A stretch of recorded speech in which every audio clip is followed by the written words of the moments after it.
പാർത്ഥസാരഥിരൂപേണ ശ്രാവയിത്വാ ശുഭാം ഗിരം പാർത്ഥസ്യാർത്തിഹരോ ദേവഃ കൃപാമൂർത്തിഃ സ പാതു നഃ. ഹരിഃ ഓം.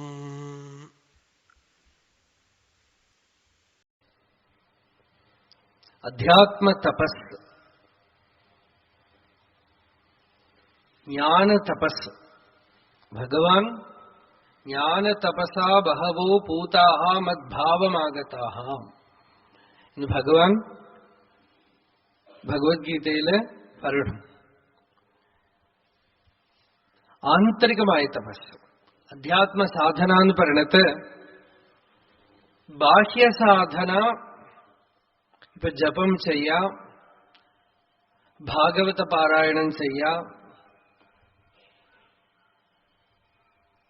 ക്ഷേത്രദർശനം ചെയ്യുക, നാമസങ്കീർത്തനം ചെയ്യുക, ഏകാദശി മുതലായ ഉപവാസങ്ങള് വ്രതങ്ങള് അനുഷ്ഠിക്കുക. ഇതൊക്കെ ബാഹ്യമായിട്ടുള്ള വ്രതങ്ങൾ. ഇതിന്റെയൊക്കെ ലക്ഷ്യം ആന്തരികമായിട്ടുള്ള വ്രതങ്ങളാണ്. ഇവിടെ ഇപ്പൊ ഭഗവാൻ പറയണതൊക്കെ 12ാമത്തെ അധ്യായത്തിലും ഇവിടെയൊക്കെ ആന്തരികമായ വ്രതങ്ങള്. ഇതിന് പതഞ്ജലി മഹർഷി പറഞ്ഞു സാർവഭൗമ മഹാവ്രതം. ഭൂമിയിലെ ഏത് മതം, ഏത് സമ്പ്രദായം, എന്തൊക്കെ തന്നെ അധ്യാത്മമായിട്ട് ഉള്ള സമ്പ്രദായമാണെങ്കിലും ഇതൊക്കെ പറയാൻ പറ്റുള്ളൂ. ഭയം എന്ന് പറഞ്ഞാൽ ആരും ഉപദേശിക്കാൻ പറ്റില്ല. നുണ പറയൂ എന്ന് പറഞ്ഞാൽ ആരും ഉപദേശിക്കാൻ പറ്റില്ല. കക്കുക എന്ന് പറഞ്ഞ് ആരും ഉപദേശിക്കാൻ വയ്യ. അതുകൊണ്ട് അധ്യാത്മമായിട്ടുള്ള മതം എന്ന് പറയുന്നത് ഏത് സമ്പ്രദായമോ എന്താണെങ്കിലും ഇതൊക്കെയല്ലേ പറയാൻ പറ്റുള്ളൂ. അപ്പൊ ഇതിനെ സാർവഭൗമ മഹാവ്രതം എന്ന് പതഞ്ജലി പറഞ്ഞു. ഭൂമി സാർവഭൗമ എന്ന് വെച്ചാൽ ഭൂമിയിൽ മുഴുവനും എല്ലാവർക്കും സമാനമായിട്ടുള്ളത്. മറ്റേ ബാഹ്യമായ അനുഷ്ഠാനങ്ങളൊക്കെ വേറെ ആയിരിക്കും. ഏകാദശി ചിലർ നോക്കും, ചിലർ നോക്കില്ല. ചിലർ ഭാഗവതം പഠിക്കും, ചിലർ ഭാഗവതം പഠിക്കില്ല. ചിലര് അഷ്ടാക്ഷരി ജപിക്കും, ചിലർ പഞ്ചാക്ഷരി ജപിക്കും. പല വ്യത്യാസങ്ങളുണ്ട് സമ്പ്രദായങ്ങളിൽ. ഇതൊക്കെ ബാഹ്യം. പക്ഷെ ഈ ആന്തരിക സമ്പ്രദായം, ആന്തരികമായി ഈ ദൈവീ സമ്പത്ത് എല്ലാവർക്കും കൂടിയേ കഴിയൂ. ഇന്നവിറ്റബിളാണ്. ഹൃദയത്തിൽ നമ്മൾ പറയുന്ന ആത്മനിഷ്ഠ വരണമെങ്കിലും യേശു സത്സു ഏവ സന്നിഷ്ഠ യത് അഭാവേ ന സിദ്ധ്യതി. ആചാര്യസ്വാമികൾ പറഞ്ഞു ഈ പറയാൻ പോണ ഈ ഗുണങ്ങളൊക്കെ ഉണ്ടെങ്കിലേ മനസ്സ് ഗുരുമുഖത്തിൽ നിന്നും ആത്മതത്വത്തിനെ കേൾക്കുമ്പോ അതിനെ അറിഞ്ഞ് അതില് ഇളകാതെ നിൽക്കുകയുള്ളൂ എന്ന്.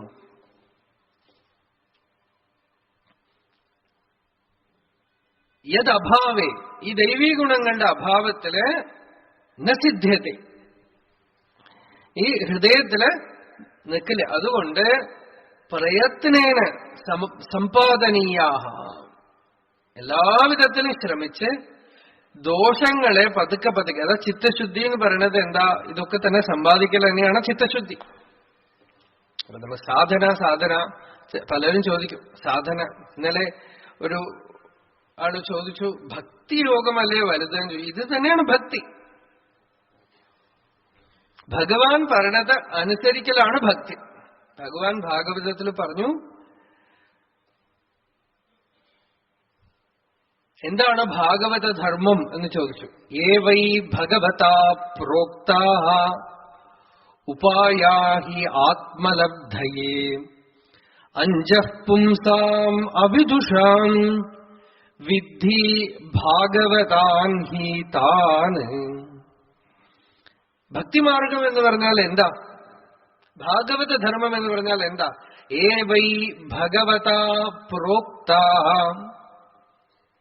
ഏതാണോ ഭഗവാനാൽ, ഏതൊക്കെയാണോ ഭഗവാനാൽ പറയപ്പെട്ടിട്ടുള്ളത്, ഉപായാഹ മാർഗങ്ങൾ. എന്തിനാ? ആത്മലബ്ധയെ,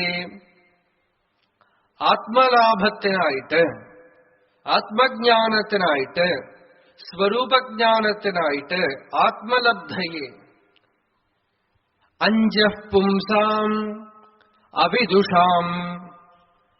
എല്ലാവർക്കും സാർവഭൗമ എന്ന് പറഞ്ഞല്ലോ.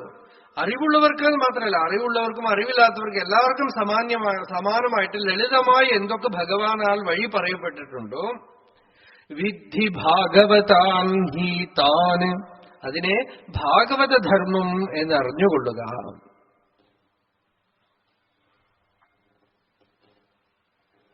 അപ്പൊ ഈ ഭാഗവത ധർമ്മത്തിനെ അനുസരിക്കുന്നവനാണ് ഭക്തൻ.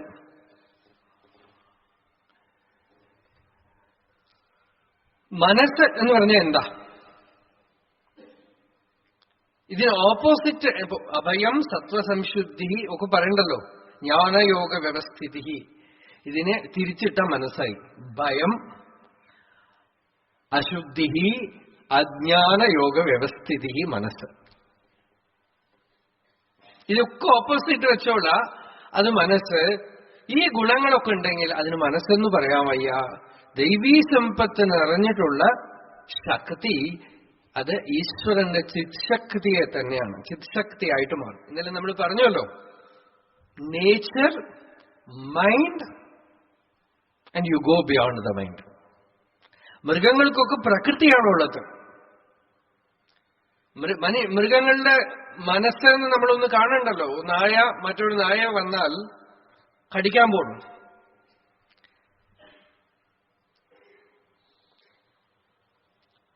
അതിന്റെ ഭക്ഷണത്തിലേക്ക് പങ്കെടുക്കാൻ വരുമ്പോ അത് കടിക്കാൻ പോകും. അതിന്റെ ബോർഡർ അതുവരെ ഉണ്ടോ അതുവരെ ഓടിച്ചിട്ട് വരും.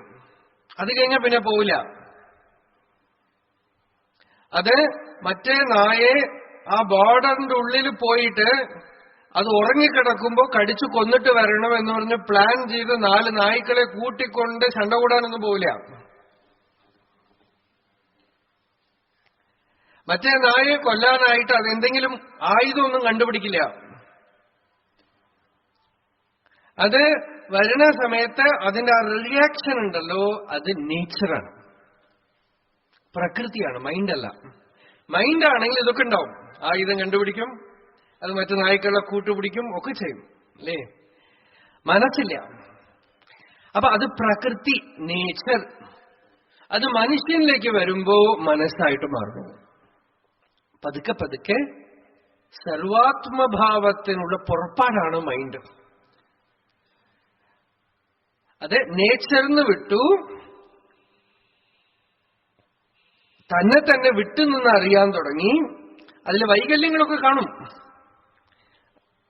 അത് അടുത്ത സ്റ്റെപ്പ്. ഇനി തിരിച്ച് നേച്ചറിലേക്ക് പോകാനേ പറ്റില്ല. ഇന്നലെ പറഞ്ഞ കാര്യം ഒന്നുകൂടെ ചുരുക്കി പറയാണ്. എല്ലാവരും നാച്ചുറൽ ആവണം. നമുക്ക് നാച്ചുറൽ ആവാനേ പറ്റില്ല.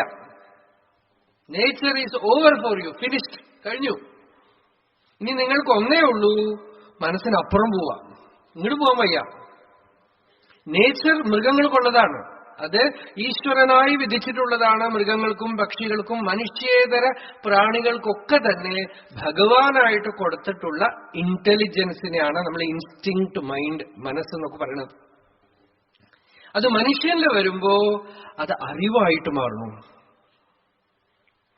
ആ അറിവിനി ഒന്നേ വഴിയുള്ളൂ. അതിന് ഞാൻ അഹം സർവം, അഹം ബ്രഹ്മാസ്മി എന്ന് മഹാവാക്യത്തിന് എന്താ അർത്ഥം എന്നുവെച്ചാ ബൃഹദാരണ്യക ഉപനിഷത്ത് പറയണു, ബ്രഹ്മം തന്നെ അറിയണത് അങ്ങനെയാത്ര. എങ്ങനെയാ അറിയണമെന്ന് വെച്ചാൽ സർവം അഭവത്,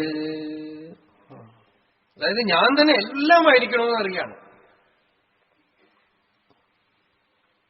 സർവാത്മഭാവം.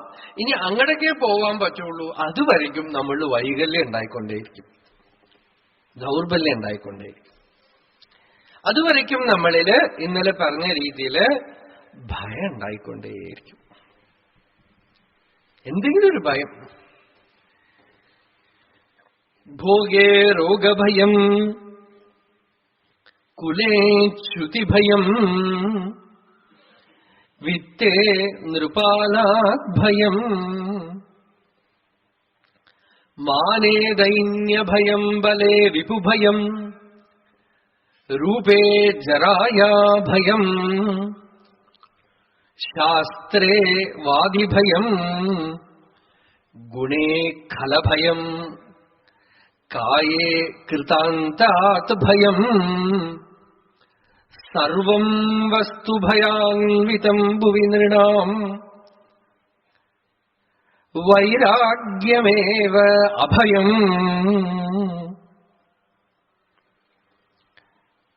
വിഷയസുഖങ്ങളെ അനുഭവിച്ചുകൊണ്ട് എന്താ വേണ്ടപ്പോ നമുക്ക്? കുറച്ച് കാലേ ഉള്ളൂ, സുഖമായിട്ട് അങ്ങനെ ജീവിക്കാം. ചാർവാകൻ പറയണ ഭാഷയാണത്. ചാർവാകൻ എന്ന് പറയണത് ഒരു കമ്മ്യൂണിറ്റി പഴയ കാലത്ത് ഉണ്ടായിരുന്നു. അവര് ഇപ്പൊ അവര് പല രീതിയിലും ഇരിക്കണം. നമ്മളിൽ പലരും ചാർവാകന്മാരാണ്. നമ്മളല്ലാന്നൊക്കെ പറഞ്ഞാലും ഇത്തിരി കാലല്ലേ ഉള്ളൂ, സുഖമായിട്ട് ഇരിക്കുക എന്നാണ്. അതാണ് ചാർവാകൻ. അത്രേ ഉള്ളൂ. ചാർവാകൻ ഒരു തെറ്റല്ല. ഒരു മഹാത്മാ അഖണ്ഡാനന്ദ സരസ്വതി സ്വാമി പറയും, ചാർവാകൻ ഫസ്റ്റ് സ്റ്റെപ്പ് ഓഫ് സ്പിരിച്വാലിറ്റിയാണ്. അദ്ദേഹം പറയണത്, നിങ്ങൾക്ക് കുറച്ചു ദിവസം ഉള്ള സമയത്ത് ഊണ് കഴിക്കുക, ഉറങ്ങുക, ശരീരം നേരെ ചൊവ്വ നോക്കുക. അദ്ദേഹം അന്നമയ കോശത്തിൽ നിൽക്കുന്ന ആളാണ്. നമ്മൾ അന്നമയ കോശത്തിലും ഇല്ല. നമ്മൾ കമ്പ്യൂട്ടറിലും അമേരിക്കയിലും കമ്പനിയിലും രാഷ്ട്രീയത്തിലും വെളിയിലാണ് നിൽക്കുന്നത്. അയാൾ അറ്റ്ലീസ്റ്റ് പറയണത് ശരീരത്തിന് നോക്കപ്പാ, ഉണ്ണ്, ഉറങ്ങ്. അതെങ്കിൽ ഇത് ഉണ്ണാനും സമയമില്ല, ഉറങ്ങാനും സമയമില്ല, ഒന്നിനും സമയമില്ല, ഓടി ഓടി നടക്കാണ്. അപ്പൊ ചാർവാകൻ, ചാരു എന്ന് വെച്ചാൽ കേൾക്കാൻ ഇമ്പമുള്ളത് എന്നർത്ഥം. അങ്ങനെയുള്ള വാചം പറയണവൻ ചാർവാകൻ. അയാള് പറയണത് യാവത് ജീവം സുഖം ജീവേത്. എത്ര കാലം ഉണ്ടോ അത്ര കാലം സൗഖ്യമായിട്ടിരിക്കുക. അല്ലേ, നമുക്ക് നമ്മൾ തന്നെ പറഞ്ഞതായിട്ട് തോന്നുന്നില്ലേ? എത്ര ആളുകളാ പറയാതെ ജീവിക്കണ കാലത്തില് സുഖമായിട്ട് ജീവിക്കണം. ഋണം കൃത്വാ ഘൃതം പിബേത്. ബാങ്കിൽ ഇഷ്ടം പോലെ ലോണ് വിളിച്ചു കൊടുക്കണ്ട, അത്ര വാങ്ങിച്ചോളാന്നാണ്. തിരിച്ചൊന്നും കൊടുക്കണ്ടെന്ന്, അത് വേറെ വല്ല വഴി നോക്കിക്കൊള്ളാം. ഋണം കൃത്വാ ഘൃതം പിബേത്. നെയ് കൂട്ടി ഊണഴിക്കാന്ന് പറഞ്ഞാൽ അതൊരു സമൃദ്ധമായിട്ടിരിക്കാന്നർത്ഥം, സൗഖ്യമായിട്ടിരിക്കുക. ചിലരുണ്ട്, അവരിങ്ങനെ കടം വാങ്ങിച്ചോണ്ടേയിരിക്കും, അവർക്ക് യാതൊരു വിഷമമില്ല. അവര് എങ്ങനെയാന്ന് വെച്ചാല് അവർക്ക് ടെൻഷനേ ഇല്ല. അവർ കടം വാങ്ങിച്ചോണ്ടേ ഇരിക്കും. അങ്ങനെ കുറെ ആളുകളെ കാണാറുണ്ട് ഞാനിപ്പോ. അവർക്ക് ടെൻഷനില്ല. അവരൊരു ഈശ്വരന്റെ ഒരു പ്രത്യേക ശക്തി. ആളുകളുടെ ഇടയിൽ എക്സ്ട്രാ പണമുള്ളതൊക്കെ അവർ തീർത്തു കൊടുക്കും. ഈ കൊടുത്ത ആളുകൾ വിഷമിച്ചുകൊണ്ടിരിക്കും, അവർക്ക് യാതൊരു വിഷമല്ല. അവരിങ്ങനെ വാങ്ങിച്ചോണ്ടേയിരിക്കും. ഒരാൾ പറയും ചെയ്തു, ഒരാളുടെ അടുത്ത് കടം വാങ്ങിച്ചിട്ട് വേറെ ഒരാൾ പോയി ചോദിച്ചപ്പോ പറഞ്ഞു, നോക്കുക, ഇത് നിങ്ങൾക്ക് ഞാൻ തിരിച്ചു തരാനുള്ളതാണെങ്കിൽ എന്റെ കയ്യിൽ കിട്ടും, അല്ലെങ്കിൽ അത് എനിക്ക് വരാനുള്ള. അപ്പോ സുഖമായിട്ടിരിക്കാന്നർത്ഥം. ഋണം കൃത്വാ ഘൃതം പിബേത്ത്. കടം വാങ്ങിയിട്ടെങ്കിൽ സൗഖ്യമായിട്ടിരിക്കുക. ഇതാണ് ചാർവാകൻ എന്ന് പറയുന്ന ആള്. പക്ഷെ അയാളുടെ ഫിലോസഫി അത്ര കണ്ട് നിൽക്കില്ല. എന്താന്ന് വെച്ചാൽ സുഖമായിട്ട് ജീവിക്കാൻ ഈ ശരീരമൊന്നും നമ്മളെ സമ്മതിക്കില്ല, ലോകത്തിലുള്ള ശക്തികളൊന്നും നമ്മളെ സമ്മതിക്കില്ല, പ്രകൃതി സമ്മതിക്കില്ല, പ്രാരബ്ധം സമ്മതിക്കില്ല. നമ്മൾ വിചാരിക്കാതെ അദൃഷ്ടം എന്ന് വെച്ചാൽ നമ്മൾ കാണാത്ത വിഷമങ്ങളും ദുഃഖങ്ങളും പ്രശ്നങ്ങളും വന്നുകൊണ്ടിരിക്കുമ്പോഴാണ് ചാർവാകൻ നിലകൊലഞ്ഞു പോവാ. അതിങ്ങനെ വിചാരിച്ചില്ല എന്ന് പറയും. ശരീരത്തിലുള്ള ബുദ്ധിമുട്ടുകൾ വിഷമങ്ങളൊക്കെ മുമ്പിൽ വരും. അതുവരയ്ക്കും അധികം പേരും ചാർവാകന്മാരാണ്. അപ്പോ ശരീരത്തിന്റെ തലത്തിൽ സുഖമായിട്ട് ജീവിക്കാന്ന് വിചാരിക്കുമ്പോ രോഗഭയം, രോഗം വരുമോ എന്ന് പേടി. ഇടയ്ക്കിടയ്ക്ക് അതുകൊണ്ടാണല്ലോ ആസ്പത്രിയിൽ പോയി ടെസ്റ്റ് ചെയ്തിട്ട് ചിലര് എന്തെങ്കിലും ഉണ്ടെന്ന് ഡോക്ടർ പറയണവരെ നിർത്തില്ല. ഇല്ല എന്ന് പറഞ്ഞാൽ അവർക്ക് സമാധാനമാവില്ല, അതുവരെ ടെസ്റ്റ് ചെയ്തുകൊണ്ടിരിക്കും. ഭയാണ്. ഭാഗവതം പറയണത് ഈ ശരീരമൊക്കെ അസത്യമാണ്, പക്ഷെ മരണം വരെ ഭയപ്പെടുത്തിക്കൊണ്ടേയിരിക്കും. യച്ഛന്തി ആമൃത്യുതോ ഭയം, അസന്തോപി യച്ഛന്തി ആമൃത്യുതഃ ഭയം. ഭോഗേ രോഗഭയം. എല്ലാ സുഖം അനുഭവിക്കണം എന്ന് വെച്ചാൽ രോഗം വരുമോന്ന് ഭയം. നല്ല കുലത്തിൽ ജനിച്ച ആൾക്ക് പേരുദൂഷ്യം വരുമോന്ന് ഭയം. ധാരാളം പണം ഉണ്ടെങ്കിൽ ആരെങ്കിലും കൊണ്ടുപോകുമെന്ന് ഭയം. ടാക്സ്, ച്യുതി ഭയം, വിത്തേ നിർപ്പാലാത്ത. അന്നത്തെ കാലത്ത് രാജാവ് നല്ല അഭിമാനിയാണെങ്കിൽ മാനക്ഷയം വരുമോ എന്ന് ഭയം. ശരീരമുള്ളവരെ മരണത്തിന് ഭയം. യൗവനുണ്ടെങ്കിൽ വാർദ്ധക്യം വരുമോ എന്ന് ഭയം. എത്ര ഭയ! ഇതിനെന്തിനെങ്കിലുമൊക്കെ നമ്മളുടെ അടുത്ത് പരിഹാരം ഉണ്ടോ? അതാണ് ഭാഗവതത്തിൽ വസുദേവർ നാരദന്റെ അടുത്ത് ചോദിക്കുന്നത്, വിശ്വത്തോ ഭയാത്. ഗോപസ്ത്രീകളും പറഞ്ഞു ഭഗവാന്റെ അടുത്ത്, അങ്ങനെ ഞങ്ങളെ വിശ്വത്തോ ഭയാത്, പലതരത്തിലുള്ള ഭയത്തിൽ നിന്ന് രക്ഷപ്പെടുത്തിയെന്നാണ്. ഈ ഭയത്തിനൊക്കെ കാരണം എന്താ? ഞാൻ എന്ന് പറയുന്ന ഒരാളുണ്ട്, അതാണ് ഭയത്തിന് കാരണം. ദ്വൈതമാണെന്ന് നമ്മൾ ഒരു സ്ഥലത്ത് പറയും. പക്ഷേ ദ്വൈതത്തിന്റെ അർത്ഥം എന്താന്ന് വെച്ചാൽ, ഞാൻ എന്ന് പറയുന്ന അഹങ്കാരം ഉണ്ടെങ്കിൽ ഭയമുണ്ട്. എനിക്ക് എന്തെങ്കിലും വരുമോ എന്ന് പേടി. ഈ അഹങ്കാരം ഇല്ലെങ്കിൽ ഭയമേ ഇല്ല. അവസാനത്തെ ഭയമാണ് ഈശ്വരനെ ഭയം, മൃത്യുവിനെ ഭയം. ആർക്ക് അഭിമാനമില്ലയോ അവന് ആരെയും ഭയമില്ല. അഭയം, അഭിമാനമാണ് security fear, health fear, causeless fear. വെറുതെ ഇരുന്നാലും പേടിയത്രേ. ഭയം ഭയം ഭയം ആർക്കാം? യോഗികള് ധ്യാനത്തിലാഴുമ്പോഴും ഒരു ഭയം വരും. ചിലർക്കൊക്കെ ഞാനില്ലാതാവുമോ എന്നൊരു പേടി, ഞാനില്ലാതായി കളയുമോന്ന്. അതാണല്ലോ മരണത്തിനെയും ഭയം, അല്ലേ? പക്ഷെ നോക്കൂ, ദിവസം ഞാനില്ലാതാവുന്ന ആ സുഷുപ്തിയില് എന്തൊരു സുഖം.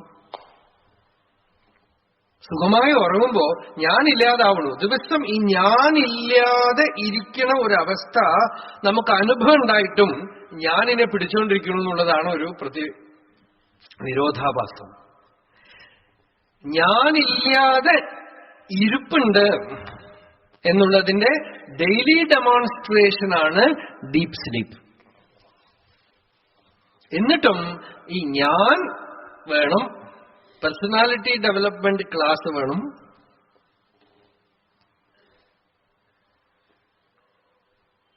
എനിക്ക് എന്തോ ആവണം, അല്ലെ? ആയിത്തീരണം. മനസ്സെന്ന് പറഞ്ഞാൽ അതാണ്, ആയിത്തീരാൻ. ആയിത്തീരാനുള്ള ആഗ്രഹമുള്ളപ്പോ ഭയമുണ്ട്. Becoming, I want to become something. അധ്യാത്മമായിട്ടാണെങ്കിലും അതെ, എനിക്ക് ഈ സാക്ഷാത്കാരം എങ്ങനെ ആവും? ചിലർക്ക് തോന്നും ഞാൻ ജ്ഞാനി ആവണം, ചിലർക്ക് കുറച്ച് കഴിഞ്ഞാൽ തോന്നും ഞാൻ എന്തോ ആയിന്ന് തോന്നും. അതൊരു ഒരു സൂക്കേടാണ്. ഞാൻ അവതാര പുരുഷനാണ് തോന്നും, അല്ലേ? ചിലപ്പോ നമുക്ക് തോന്നിയില്ലെങ്കിൽ മറ്റുള്ളവർ തോന്നിപ്പിക്കും. ഭാഗവതത്തില് പൗണ്ഡ്രക വാസുദേവനെ ആകപ്പാട് ഡിപ്രസ്ഡായി മൂപ്പര്. എന്താന്ന് വെച്ചാൽ രുക്മിണിയെ കൃഷ്ണൻ കൊണ്ടുപോവാതിരിക്കാൻ വേണ്ടി ഇവരൊക്കെ മൂച്ചു പിടിച്ചു നിന്നതാ. അപ്പൊ കൊണ്ടുപോയപ്പോ കൃഷ്ണൻ കൊണ്ടുപോയി കഴിഞ്ഞപ്പോ ഡിപ്രഷനായി. നമ്മളൊക്കെ മീശ വെച്ചിട്ട് കാര്യമില്ല, ആ കാലിച്ചക്കം വന്ന് മൂക്കിന് ചോട്ടെന്ന് കട്ടോണ്ട് പോയില്ലേ, ഇനിയിപ്പൊ ജീവിച്ചിട്ട് എന്ത് കാര്യമെന്ന് വിഷമിച്ചപ്പോ എന്തൊക്കെ പറഞ്ഞിട്ടും രാജാവിന് ഉത്സാഹം വരുന്നില്ല. അപ്പൊ മന്ത്രിമാരൊക്കെ കൂടെ ഒന്ന് കൂടി ആലോചിച്ചിട്ട് എന്താ വഴി? നല്ല ബുദ്ധിശാലികളാണ് അവര്. പൊളിറ്റിക്സ് എന്ന് പറഞ്ഞാൽ എല്ലാ കാലത്തും ഒരേപോലെയാണ്. അന്നും ഈ MBA-കാരൊക്കെ ഉണ്ട്. MBA ഉണ്ടെങ്കിലേ ലോകം നടക്കുള്ളൂ എന്നാണ്. MBA എന്ന് വെച്ചാൽ മനസ്സ്, ബുദ്ധി, അഹങ്കാരം. ഇതാണ് MBA. അവരൊക്കെ കൂടെ അങ്ങോട്ട് കൂടി ആലോചിച്ചിട്ട് തീരുമാനിച്ചു ഇപ്പൊ മൂപ്പര് എങ്ങനെയാ ഒരു ഉത്സാഹം പഠിപ്പിക്കുക. അപ്പൊ ഒരു മന്ത്രി പറഞ്ഞു, നമുക്കൊരു കാര്യം ചെയ്യാം, ഇദ്ദേഹമാണ് ഈശ്വരൻ അങ്ങോട്ട് പറയാ, ഇദ്ദേഹം അവതാര പുരുഷനാണെന്ന് പറയാം. അതിപ്പോ വിശ്വസിക്കോ അദ്ദേഹം? ആദ്യമൊന്നും വിശ്വസിക്കില്ല. അത് നമ്മൾ നേരിട്ട് പറയാൻ പാടില്ല, ജനങ്ങളെ കൊണ്ട് പറയിപ്പിക്കണം. കുറെ കേൾക്കുമ്പോ തോന്നും മൂപ്പർക്ക്. അങ്ങനെ ജനങ്ങളെയൊക്കെ ഉത്സാഹം പിടിപ്പിച്ച് കുറെ അങ്ങോട്ട് പ്രചരിപ്പിച്ചപ്പോ ജനങ്ങളൊക്കെ കൂടെ വന്ന് അദ്ദേഹത്തിനെ അർച്ചിക്കാനും പൂജിക്കാനും ഒക്കെ തുടങ്ങിക്കഴിഞ്ഞപ്പോ അദ്ദേഹത്തിന് തോന്നി, പൗണ്ഡ്രക വാസുദേവൻ, ഞാനാണ് ഒറിജിനൽ വാസുദേവൻ. കൃഷ്ണന് ഒരു ലെറ്റർ അയച്ചു. ഒരാളെ വിളിച്ചിട്ട് പറഞ്ഞു, ആ ചെക്കന്റെ അടുത്ത് ആ ചക്രം, ശംഖ്, എന്റെ സാധനമൊക്കെ അവിടെ വെച്ചിരിക്കുന്നു, കൊണ്ടുവരാൻ പറയുന്നു.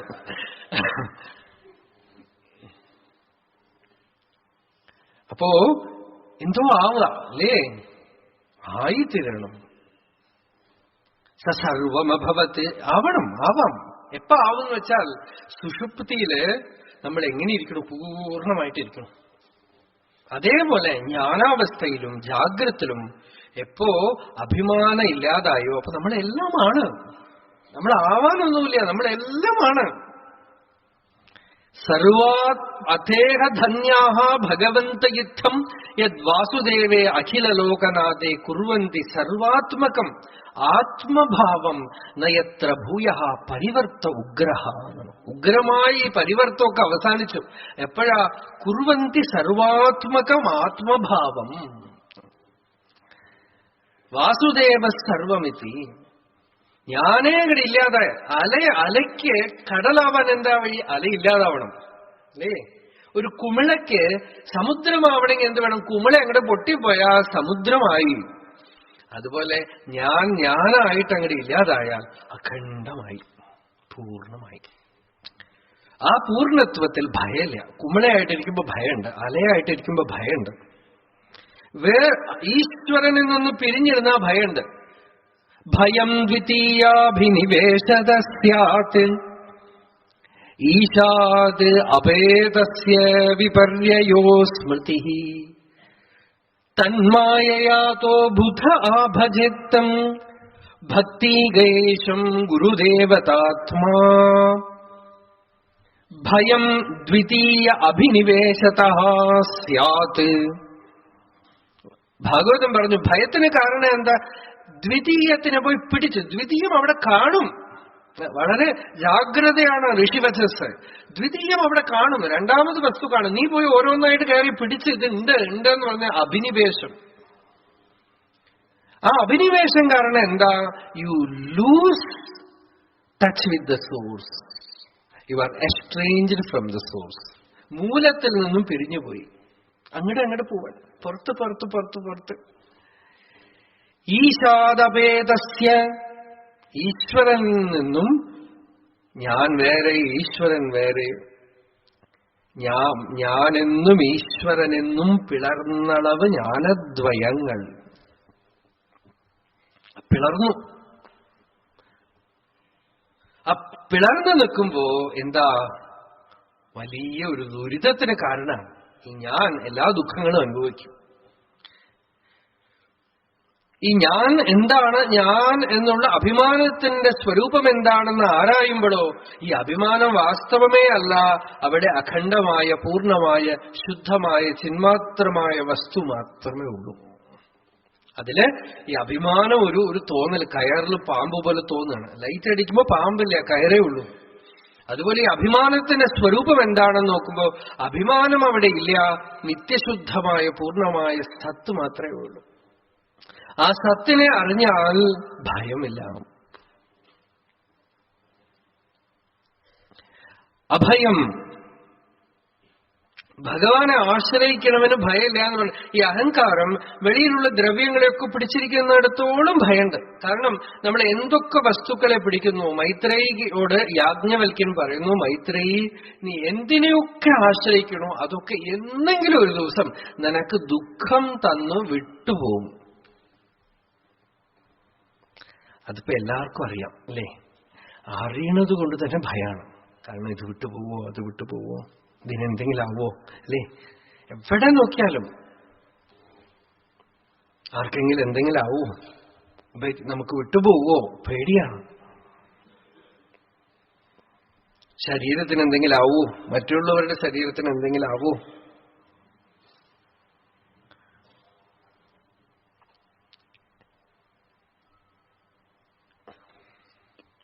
ഈ ആശ്രയിക്കുന്ന പൊരുളുകൾ, വസ്തുക്കളൊക്കെ വിട്ടുപോകുമെന്നുള്ളത് കൊണ്ട് തന്നെ ഭയമുണ്ട്.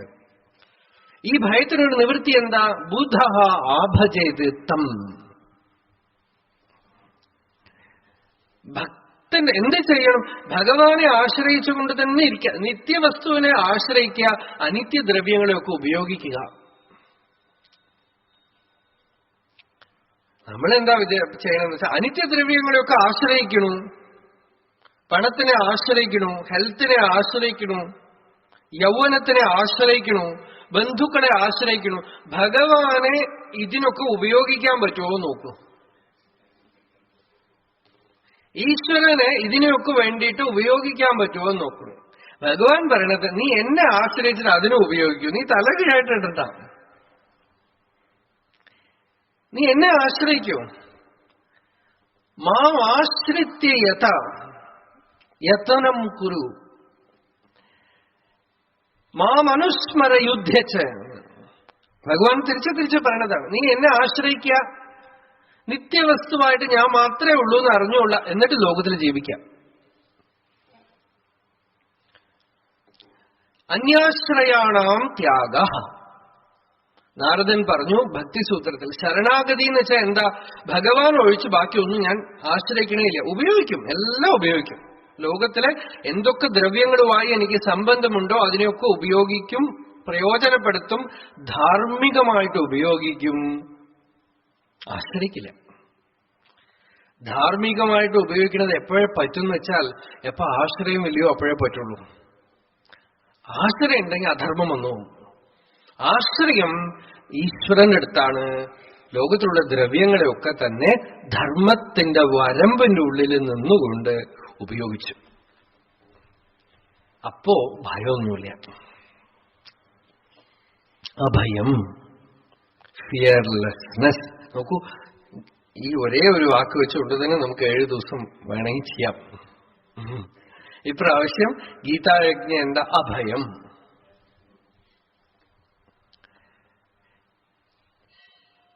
അഭീഹി. ഉപനിഷത്തിന് മുഴുവൻ സന്ദേശം അതാണ്, അഭയം. ജീവിതത്തില് എന്തുണ്ട്?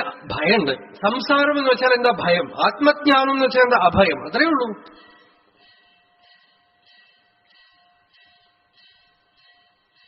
നമ്മൾ അന്വേഷിക്കുന്നത് അഭയത്തിനെയാണ്. ഭക്തി കൊണ്ടോ ജ്ഞാനം കൊണ്ടോ ശരണാഗതി കൊണ്ടോ ആത്മജ്ഞാനം കൊണ്ടോ വരണത് അഭയം. ബുദ്ധന് 2 പേരാണ്.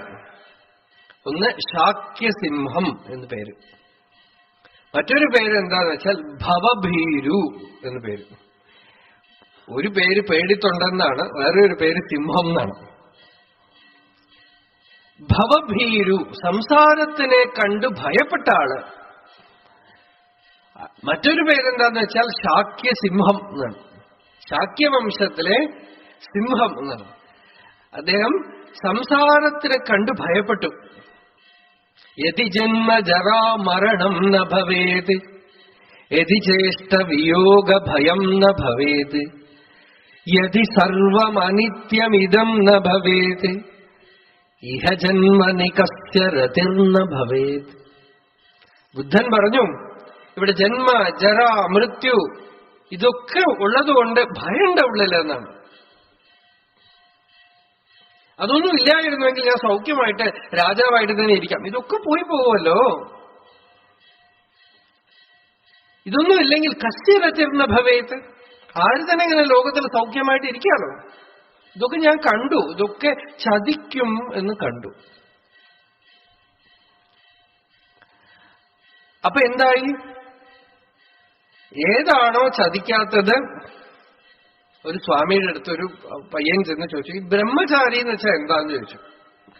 പൊതുവെ ശാസ്ത്രം പറയണത് ബ്രഹ്മണി മനസഹാചാരം ബ്രഹ്മചര്യം പരം സ്മൃതം എന്നാണ്. ബ്രഹ്മത്തില് മനസ്സ് ചരിക്കുന്നതാണ് ബ്രഹ്മചര്യം എന്നാണ്. ഈ പയ്യൻ ചോദിച്ചപ്പോ ആ സ്വാമി പറഞ്ഞു, ബ്രഹ്മത്തിൽ ചാരിയിരിക്കണവൻ ബ്രഹ്മചാരി. നല്ലർത്ഥ. അദ്ദേഹം പറഞ്ഞു, എന്തില് ചാരിയിരുന്നാലും അതും വീണു, നമ്മളെയും വീഴ്ത്തിയിടുന്നു. അപ്പൊ വീഴാത്ത ഒന്നിൽ ചാരി നിൽക്കണം. വീഴാത്ത ഒന്ന്, സ്വയം വീഴാത്ത ഒന്നിൽ ചാരി നിൽക്കണവനാണ് ബ്രഹ്മചാരി. നിത്യവസ്തുവിനെ ആശ്രയിക്കണവനാണ് ബ്രഹ്മചാരി. ശരീരത്തിനെ ആശ്രയിക്കുമ്പോൾ ശരീരം ചതിച്ചിടും. ഒന്നും വിശ്വസിക്കാൻ വയ്യല്ലോ. അപ്പോ നിത്യവസ്തുവിനെ ആശ്രയിച്ച് അവിടെ തന്നെ ഇരിക്കുക, യോഗസ്ഥിതനാണ്. അപ്പോ ഭയം ഇല്ല. ഭയം ജ്ഞാനത്തിന് കാരണമാണ്. ഭയത്തിനെ വേണ്ട വിധത്തിൽ ഉപയോഗിക്കണം. ഇന്നലെ ഒരു ശ്ലോകം പറഞ്ഞു ഭർതൃഹരിയുടെ, ഭക്തിർഭവേ മരണജന്മ ഭയം ഹൃദിസ്ഥം.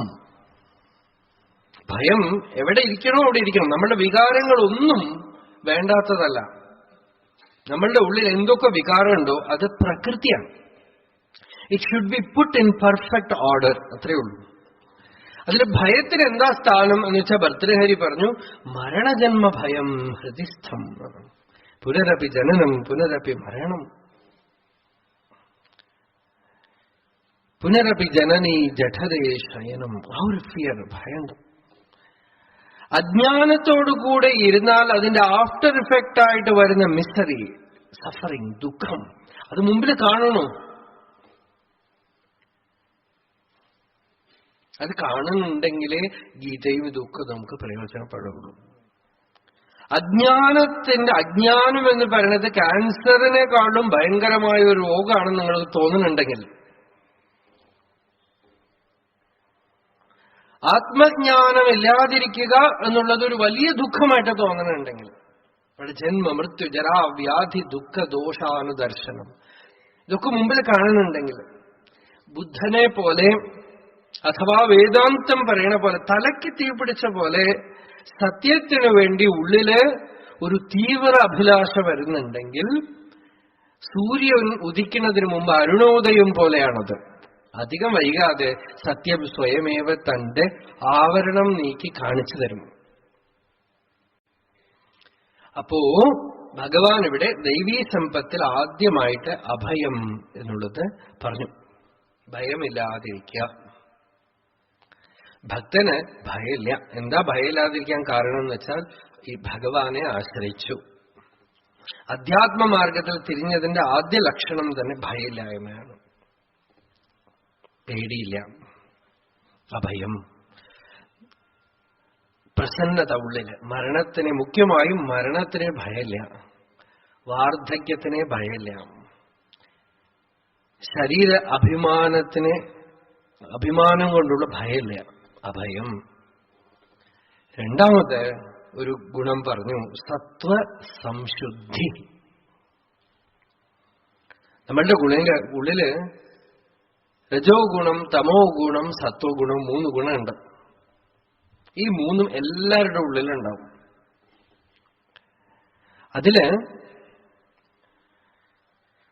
സത്വഗുണം വരുമ്പോഴാണ് നമ്മൾ പൊതുവെ പ്രസന്നരാവണത്. ഇപ്പോ ഗീതാ ശ്രവണത്തിൽ വന്നിരുന്നാലും സത്വഗുണമുള്ള ആള് ഒരു വിധത്തിൽ കേൾക്കും, രജോ ഗുണമുള്ള ആള് ഒരു വിധത്തിൽ കേൾക്കും, തമോ ഗുണമുള്ള ആള് ഒരു വിധത്തിൽ കേൾക്കും.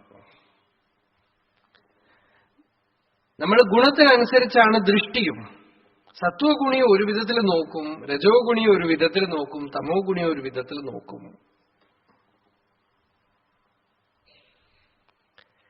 ഉത്തമ ശ്രോതാവിന് സത്വഗുണത്തിൽ ഇരിക്കുമ്പോ ശ്രവണം ചെയ്യാൻ സാധിക്കുമെങ്കിൽ, ഈ ഗുരുകുലവാസമൊക്കെ എന്തിനാന്ന് വെച്ചാൽ എപ്പോഴാണ് നമ്മൾ സത്വഗുണത്തിൽ ഇരിക്കുക നമുക്ക് തന്നെ അറിയില്ല. ആ സമയം നോക്കിയിട്ട് അഭിജിത്ത് മുഹൂർത്തത്തിന് ശിവൻ ത്രിപുരങ്ങളെ അമ്പെയ്ത പോലെ സത്വഗുണത്തിൽ ഇരിക്കുമ്പോ വേണം ഈ തത്വജ്ഞാനം ഉള്ളില് വേദനം ചെയ്യാനായിട്ട്. അപ്പൊ സത്വഗുണത്തിനെ അഭിവൃദ്ധിപ്പെടുത്തിയാൽ പ്രസന്നത ഉണ്ടാവും. അത് ആത്മസാക്ഷാത്കാരമല്ല, ടെമ്പററിയാണ്. ധ്യാനിക്കുമ്പോൾ ഒരു സുഖം, സത്സംഗത്തിലിരിക്കുമ്പോൾ ഒരു സുഖം, മനസ്സിനൊരു പ്രസന്നത. അത് അധികമാകുന്തോറും, ഈ സത്വഗുണം അധികമാകുന്തോറും ഈ പ്രസന്നത ധാരാളം ഉണ്ടാവും. ബാഹ്യേ നിരുദ്ധേ മനഃ പ്രസന്നത, മനഃപ്രസാദേ പരമാത്മദർശനം, തസ്മിൻ സുദൃഷ്ടേ ഭവബന്ധനാശ. ബാഹ്യ വിഷയങ്ങളിലൊന്നും മനസ്സ് പോവാതെ നിൽക്കുന്നത് ഒരു പ്രസന്നതയ്ക്ക് കാരണമാവണം. ചിലപ്പോഴൊക്കെ അത് ഡിപ്രഷന് കാരണമാവും, ഉറക്കമാവും, അല്ലെ? അങ്ങനെയല്ല, പ്രസന്നം എന്നുവെച്ചാൽ ചിത്തവൃത്തികളില്ല, വളരെ അലേർട്ടാണ് മനസ്സ്, വിജിലന്റാണ്. അതെങ്ങനെ വരും, എങ്ങനെ കിട്ടും എന്ന് വെച്ചാൽ ചാന്തോക്യോപനിഷത്തില് സനത്കുമാരൻ നാരദന് ഉപദേശിക്കണ ഒരു കാര്യമുണ്ട്. ആഹാരശുദ്ധൗ സത്വശുദ്ധി, സത്വശുദ്ധൗ ധ്രുവാ സ്മൃതി, സ്മൃതേർലാഭേ സർവഗ്രന്ഥീനാം വിപ്രമോക്ഷഃ. ശ്രുതി പറയണത് ആഹാരം ശുദ്ധമായ സത്വഗുണം ശുദ്ധമാവും. സത്വഗുണം ശുദ്ധമായ കേൾക്കുമ്പോ, ശ്രവണം ചെയ്യുമ്പോ അഥവാ മനനം ചെയ്യുമ്പോ, ആത്മവിചാരം ചെയ്യുമ്പോ നമ്മളുടെ ഉള്ളിൽ ഉണ്ടാവുന്ന സ്ഫൂർത്തി വിട്ടുപോവാതെ നിൽക്കും. അതിനെ ഹോൾഡ് ചെയ്യാൻ പറ്റും. അഗ്നിയെ കുണ്ടം നിർത്തുന്ന പോലെ സത്വഗുണം ജ്ഞാനസ്ഫൂർത്തിയെ നിലനിർത്താനുള്ള ശക്തി സത്വഗുണത്തിനുണ്ടാവും.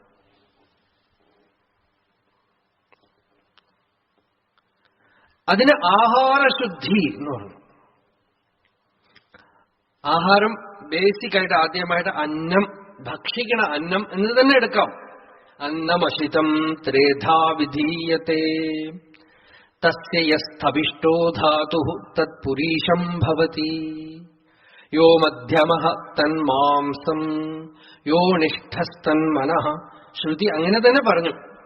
ഭക്ഷിക്കുന്ന അന്നം സ്ഥൂലമായിട്ടുള്ള ഭാഗം മലമായിട്ട് പുറത്തേക്ക് പോകും. മധ്യമമായിട്ടുള്ള ഭാഗം മാംസമായിട്ട് ചേരും. അതിന്റെ സൂക്ഷ്മ അംശം മനസ്സാവും. അപ്പൊ അന്നശുദ്ധി, ആഹാരശുദ്ധി സത്വശുദ്ധിക്ക് വളരെ പ്രധാനമാണ്. അതുകൊണ്ടാണ് നമ്മളുടെ പൂർവികന്മാരൊക്കെ, നമ്മളെ പല ആളുകളും കിച്ചൺ റിലീജിയൻ എന്ന് വന്ന് കളിയാക്കിയിട്ടുണ്ട്. നമ്മളൊരു കിച്ചൺ റിലീജിയനാണ്. കൃഷ്ണനെ പ്രിയമായിട്ട് വിളിക്കുമ്പോ കിച്ചൺ എന്ന് വിളിക്കും തമിഴില്. ഒരു കിച്ചൺ റിലീജിയനാണെന്ന് വെച്ചോളാം. ഭഗവാനും എണ്ണ കെട്ട ആളാണല്ലോ അല്ലെ. അപ്പോ കിച്ചൺ റിലീജിയൻ എന്ന് പറഞ്ഞാൽ നമുക്കൊരു വിഷമമില്ല. കിച്ചണാണ് ഒരു വീട്ടില് ഏറ്റവും മുഖ്യം. അടുക്കള, പൂജാമുറിയല്ല. പഴയ വീടുകളിലൊക്കെ പൂജാമുറിയൊക്കെ അടുക്കളയിലാണ് ഉണ്ടാവുക. പഴയ വീടുകളിൽ പൂജാമുറി അടുക്കളയിലാണ്. അതുകൊണ്ട് അടുക്കള വളരെ പ്രധാനമാണ്. ഉദരത്തിലേക്ക് പോകുന്ന അന്നം നിവേദ്യമായിട്ട്, ഭഗവതർപ്പിതമായിട്ട്, പവിത്രമായിട്ട് ഉള്ളിലേക്ക് ചെന്നാൽ സത്വഗുണം ശുദ്ധാവും. അതുകൊണ്ട് പഴയ കാലത്ത് സാധകന്മാര്, അധ്യാത്മ സാധന ചെയ്യുന്നവര് കഴിയുന്നതും പുറത്ത് ഭക്ഷണം കഴിക്കില്ല. സ്വയംഭാഗമാണ് ഏറ്റവും നല്ല വൃത്തി. താൻ തന്നെ പാചകം ചെയ്ത് കഴിക്കാം. സ്വയംഭാഗവൃത്തി എന്നാണ്. അത് സാധിക്കുമെങ്കിൽ വളരെ നല്ലതാണ്. മഹാത്മാക്കൾ എല്ലാവരും വാഴ്ത്തി പറഞ്ഞിട്ടുള്ള ഒരു കാര്യമാണ് താൻ തന്നെ പാചകം ചെയ്ത് കഴിക്കാം. പുറത്തെവിടെയെങ്കിലുമൊക്കെ പോയിട്ട് ഭക്ഷണം വാങ്ങി കഴിക്കാതിരിക്കുക. അപ്പോ സത്വഗുണം ശുദ്ധാവത്രേ. അത് മാത്രം പോരാന്നുള്ളത് ശരിയാ. പക്ഷെ അത് ഒരു ബേസിക്കാണ്. നാമജപം ചെയ്യുക, ഭഗവത് ധ്യാനം ചെയ്യുക, സദ്ഗ്രന്ഥങ്ങൾ പാരായണം ചെയ്യുക, അനുഷ്ഠാനങ്ങൾ ചെയ്യുന്നതൊക്കെ സിദ്ധാണെങ്കിൽ ആഹാരം ഫസ്റ്റ് സ്റ്റെപ്പാണ്. അത് ശരിയായിട്ടില്ലെങ്കിൽ ബാക്കി ഒന്നും ശരിയാവില്ല. അതുകൊണ്ട് ആഹാരശുദ്ധി സത്വസംശുദ്ധി ഉണ്ടാക്കുന്നു. രണ്ട് കണ്ണിലൂടെ എടുക്കണത്, ചെവിയിലൂടെ എടുക്കണത്, മൂക്കിലൂടെ എടുക്കണത്, നാവിലൂടെ എടുക്കണത് എല്ലാം ആഹാരമാണ്. ആഹ്രിയതേ ഇത് ആഹാര. അതൊക്കെ ശുദ്ധാവണമെന്നാണ്. അതും ശ്രുതി പറയണുണ്ട്. എപ്പോ ശുദ്ധാവെന്ന് വെച്ചാൽ എല്ലാം ആത്മാവാണ് എന്നുള്ള ജ്ഞാനം കൊണ്ടേ ശുദ്ധമാവും. ആത്മാ പുരസ്താദാത്മാ പശ്ചാദാത്മാ ദക്ഷിണതഃ. ആത്മാ പശ്ചാദാത്മാ പുരസ്താദാത്മാ ദക്ഷിണതഃ ആത്മോത്തരതഃ ആത്മീവേദം സർവം. ഇതൊക്കെ ആ സന്ദർഭത്തിലാണ് പറയണത്. എപ്പോ എല്ലാം ഭഗവത് സ്വരൂപമായിട്ട് തീരണോ, ഒന്നിലും അശുദ്ധി നമ്മൾ കാണുന്നില്ലെങ്കിൽ, ഒന്നിലും ശുദ്ധിയോ അശുദ്ധി നല്ലത് ചീത്ത എന്ന് കാണുന്നതിന് പകരം എല്ലാത്തിലും ഒരേ വസ്തുവിനെ, ആത്മാവിനെ, ബ്രഹ്മത്തിനെ, ഭഗവത് സാന്നിധ്യത്തിനെ കാണുക എന്നുള്ള ഒരു ചമത്കാരം വന്നാൽ സർവശുദ്ധമായി നാം. അതുകൊണ്ടാണ് ഭഗവാൻ നഹി ജ്ഞാനേന സദൃശം പവിത്രമിഹ വിദ്യത്തെ തത്സ്വയം യോഗസംസിദ്ധ കാലേന ആത്മനി വിന്ദതി. പതുക്കെ പതുക്കെ അധ്യാത്മസാധനയുടെ ഉത്കൃഷ്ടമായ സ്ഥിതിയിൽ ഈ ജ്ഞാനം ഉണ്ടായിക്കോളും. പക്ഷെ അറിഞ്ഞോളണം, പതുക്കെ ഈ ദ്വൈതത്തിനെ അങ്ങോട്ട് നീക്കണം എന്നാണ്. പലത് കാണുന്നത് അങ്ങോട്ട് നീങ്ങണം, രാഗദ്വേഷം അങ്ങോട്ട് നീങ്ങണം. എന്തെങ്കിലുമൊക്കെ കണ്ടാൽ നമുക്ക് വിഷമാവണു. പ്രാക്ടിക്കലി നമുക്കറിയാം അല്ലേ, നമുക്ക് ഇഷ്ടപ്പെടാത്തൊരു കാര്യം കണ്ടാ മനസ്സിൻ്റെ ഉള്ളിൽ കടന്നു. ചിലതൊന്നും നമുക്ക് പറ്റാത്തത് കേട്ടാ, പ്രത്യേകിച്ച് സാധകന്മാരുടെ മനസ്സ് വ്യാസഭഗവാൻ പറഞ്ഞത് കണ്ണിമ പോലെയാണെന്നാണ്. ചെറിയ പൊടി വരുമ്പോഴേക്കും അത് അടച്ചു അല്ലേ, ചെറിയ പൊടി ഉള്ളിൽ പെട്ടാൽ പോലും വിഷമാവും. അതുപോലെ പ്രസന്നമായ മനസ്സിൽ ഡിസ്റ്റർബിംഗ് ആയിട്ട് എന്തെങ്കിലും ന്യൂസ് വന്നാൽ അപ്പൊ ചലിച്ചു. അപ്പോ സർവതോഭദ്രമായ ഒരു ശാന്തി എങ്ങനെ വരും? അന്യമേ കാണാതിരിക്കണം. അന്യമുണ്ടെന്നുള്ള ഭ്രമം അങ്ങോട്ട് നീങ്ങണം. ഇതാണ് അദ്വൈതം. അദ്വൈതം എന്ന് പറയുന്നത് ഒരു ഫിലോസഫി അല്ല, it is the highest state of yoga. കണ്ണുകൊണ്ട് കാണുമ്പോഴും വ്യവഹരിക്കുമ്പോഴും ഒന്നും കോൺഫ്ലിക്റ്റേ ഇല്ല, വികല്പമേ ഇല്ല, അന്യവസ്തുവേ ഇല്ല, ദ്വേഷമില്ല, രാഗമില്ല. അപ്പോഴേ അദ്വൈതമായുള്ളൂ. അന്യം ചിത്തവൃത്തിയിലല്ലേ ഉള്ളത് അല്ലേ? എനിക്ക് ഞാൻ മാത്രമേ ഉള്ളൂ, എനിക്ക് ചിത്തവൃത്തിയെ വേണ്ട. നോക്കൂ, നമുക്ക് നമ്മളെക്കുറിച്ച് ചിന്തിക്കണോ? ചിന്ത എപ്പോഴും അന്യത്തിനെ കുറിച്ചാണ്. അവനവനെ കുറിച്ച് ആരും ചിന്തിക്കാറില്ല. അവനവൻ സിദ്ധവസ്തുവാണ്. ഞാൻ ഉണ്ടോന്ന് നോക്കട്ടെ എന്നൊന്നും ചിന്തിക്കേണ്ട ആവശ്യമില്ല. അന്യവസ്തുവാണ് ഉണ്ടോന്ന് അതിനെ ചിന്തിക്കുകയും അതിനെക്കുറിച്ച് നിരൂപണം ചെയ്യുകയും ഒക്കെ ചെയ്യണത്. നമ്മൾ മാത്രമുള്ള ആക്ടിവിറ്റിക്ക് സ്പോണ്ടേനിറ്റി മതി. Thoughts are not necessary. നിസർഗത. നമ്മൾ വിചാരിക്കുന്നത് ചിന്തിക്കാതെ പറ്റുമെന്നാണ്. ചിന്തിക്കൊന്നും വേണ്ട, സ്പോണ്ടേനിയസ്. ചിന്ത എന്ന് പറയുന്നത് ഒരു മൊമെന്റ് കഴിഞ്ഞ അടുത്ത മൊമെന്റിലുള്ള റെക്കോർഡഡ് തിങ് ആണ് ചിന്ത. അപ്പൊ ഒരു അശുദ്ധിയും ബാധിക്കാതിരിക്കണേ. സത്വശുദ്ധി വരണമെങ്കിൽ അഭയം വന്നാൽ സത്വശുദ്ധി വരും, സത്വശുദ്ധി വന്നാൽ അഭയം വരും. സത്വഗുണത്തിന്റെ ഹയസ്റ്റ് സ്റ്റേറ്റ് ആണ് ജ്ഞാനം. സത്വഗുണം ശുദ്ധമാണെങ്കിൽ ആദ്യമായിട്ട് യാതൊന്നു കാൺപതതു നാരായണ പ്രതിമ, യാതൊന്നു കേൾപ്പതതു നാരായണ ശ്രുതികൾ, യാതൊന്നു ചെയ്വതതു നാരായണാർച്ചനകൾ, യാതൊന്നിതൊക്കെ ഹരിനാരായണ. ഇതൊക്കെ ഒരു ഭക്തന്മാര് ശ്രമിച്ചു നോക്കുകയാണേ, നമ്മളെ ഒന്നും ഡിസ്റ്റർബ് ചെയ്യാതിരിക്കാനായിട്ട്. എന്തോ ഇഷ്ടപ്പെടാത്തത് കണ്ട നാരായണ സ്വരൂപം. പ്രഹ്ലാദൻ അത് സിദ്ധനായിരുന്നു. അതുകൊണ്ടാണ് ഹിരണ്യകശിപുവിന്റെ ദ്വേഷവും കോപവും ഒന്നും ആ കുട്ടിക്ക് മനസ്സിലാവണേയില്ല. ചെറിയ കുട്ടികളൊക്കെ നാച്ചുറലി അറിയില്ലല്ലോ അല്ലേ?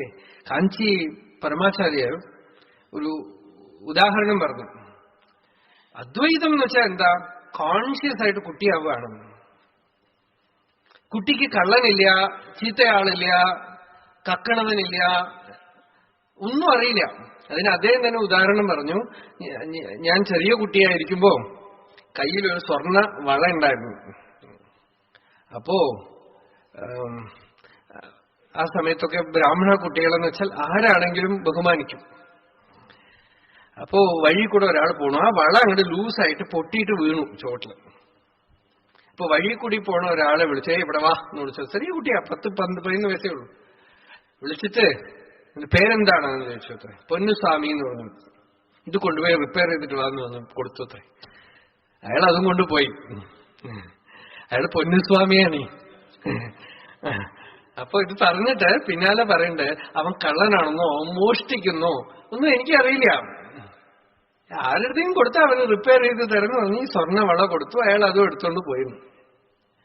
അപ്പോ വർത്തേയത്യക്തമാന സുഖമതി ശിശുവത് നിസ്സഹായം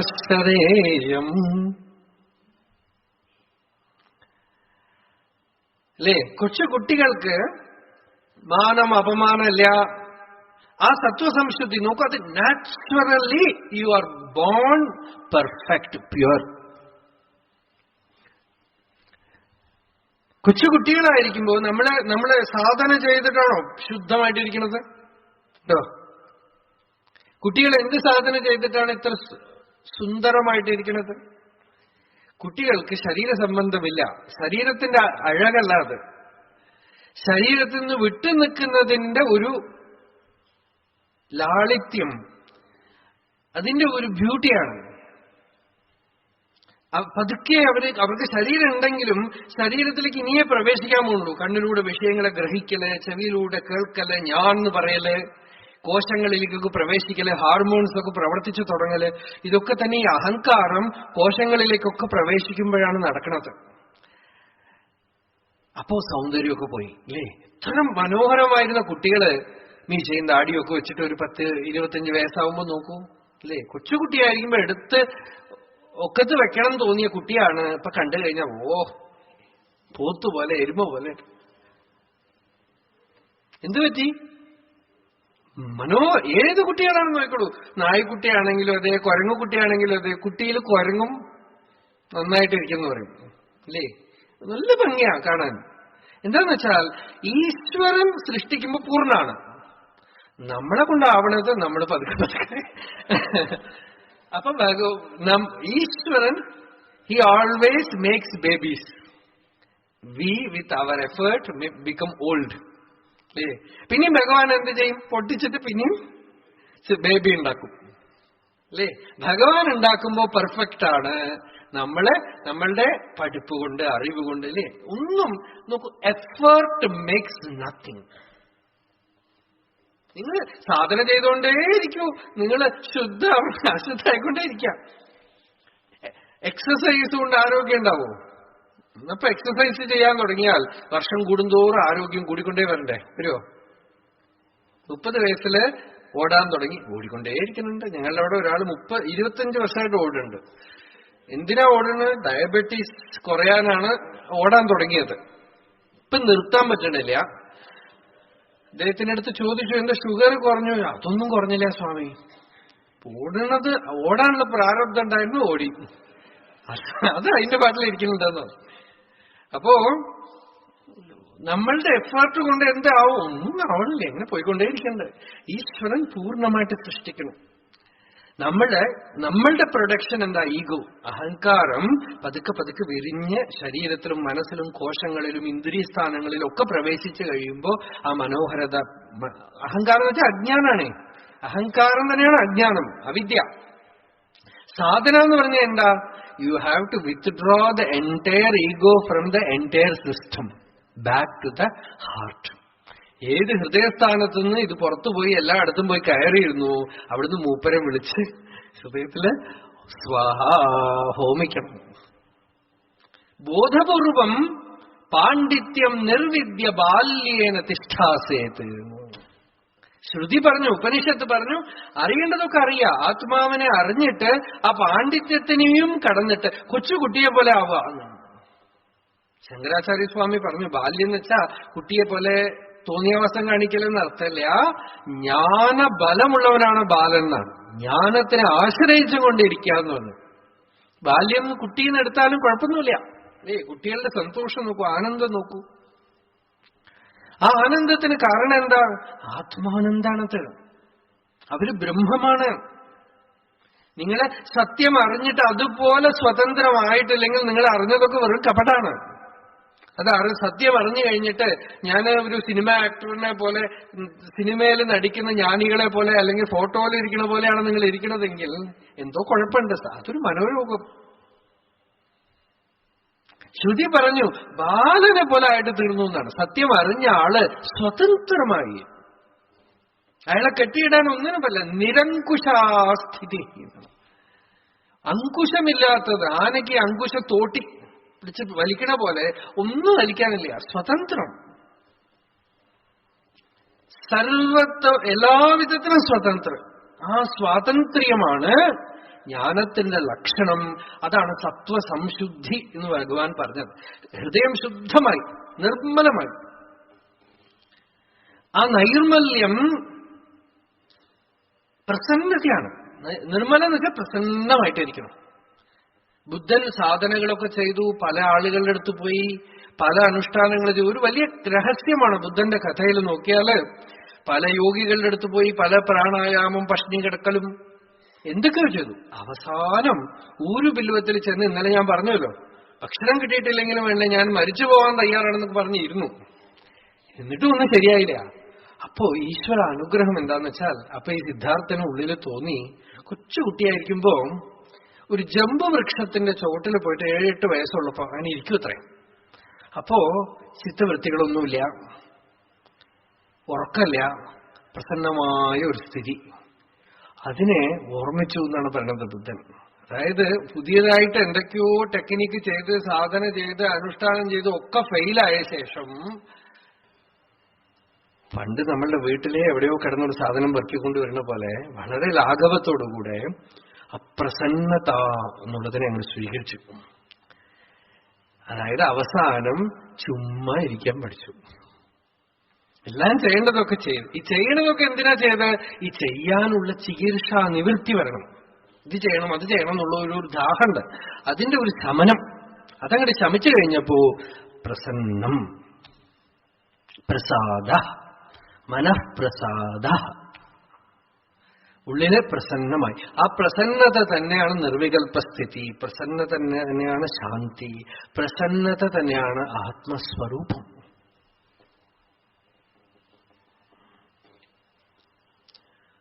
ആ പ്രസന്നത വളരെ സിമ്പിളായിട്ട് ഉള്ളത് പലപ്പോഴും നമ്മള് ശ്രദ്ധിക്കാതെ വിട്ടുപോകും. വലിയ വലിയ കാര്യത്തിലാണ് നമ്മൾ നോക്കിക്കൊണ്ടിരിക്കുന്നത്. അതുകൊണ്ട് വളരെ അടുത്തുള്ള ചെറിയ ചെറിയ കാര്യങ്ങളെയൊക്കെ നമ്മൾ ഉപേക്ഷിച്ചു പോകും. പ്രസന്നമായിട്ടിരിക്കുക, ശാന്തമായിട്ട് സമാധാനമായിട്ടിരിക്കുക. എവിടേക്കാ ഓടണം? നമ്മുടെ ഭഗവാൻ ഒരിക്കല് വൈകുന്നേരം ആശ്രമത്തില് വേദപാരായണം. അപ്പൊ വേദപാരായണ സമയത്ത് അങ്ങനെ ശാന്തമായി നിശ്ചലായിട്ടിരിക്കണ്ട. അപ്പൊ പാരായണം കഴിഞ്ഞ് ഒരു കുരങ്ങുള്ളിൽ വന്നു. എന്നിട്ട് കുറെ പഴം വെച്ചിട്ടുണ്ട് ഒരു വട്ടിയില്. അതിലൊരു പഴത്തിൽ ഈ കുരങ്ങ് കൈ വെച്ചിട്ട് മഹർഷി അങ്ങനെ നോക്കിയതും അത് അങ്ങനെ അനങ്ങാതെ ഇരുന്നു. മഹർഷിയും അതിനിങ്ങനെ നോക്കിയിരിക്കുന്നുണ്ട്, ഇതും നോക്കി അനങ്ങാതിരുന്നു. ആ സ്വാധീനം അത്ര ഉണ്ട്, ആ പ്രഭാവം. കുറെ കഴിഞ്ഞ് അത് പിന്നെയും കൈയെടുത്തു. അപ്പൊ ഒരു ചോദ്യം ചോദിച്ചു. മുരുകനാഥ സ്വാമി പിന്നീട് പറയേണ്ടത്, ഇതൊക്കെ നമ്മളുടെ അടുത്തുള്ള ചോദ്യമാണ്, കുരങ്ങന്റെ അടുത്തല്ല. அப்படியே இருக்கிறது தானே, எந்த സാമ്രാജ്യത്തെ പിടിക്ക പോറേ? ആ സമാധാനമായിട്ട് ഇരിക്കണത് വിട്ടിട്ട് പിന്നെ എന്ത് സാധിക്കാൻ പോണു? എന്ത് നേടിയെടുക്കാൻ പോണു? അല്ലേ? ഇവിടെ പോയി അവിടെ പോയി ഓടി ഓടി ഓടി ഓടി ഓടി ഉൾക്കലந்த ജ്യോതിയെ നാടി നാടി നാടി നാടി നാட்களும் കഴിந்து പോയി വാടി വാടി വാടി വാടി മാണ്ടുപോന മാന്തர்கள் கோடி கோடி கோடி கோடி எண்ணிறந்த கோடியே.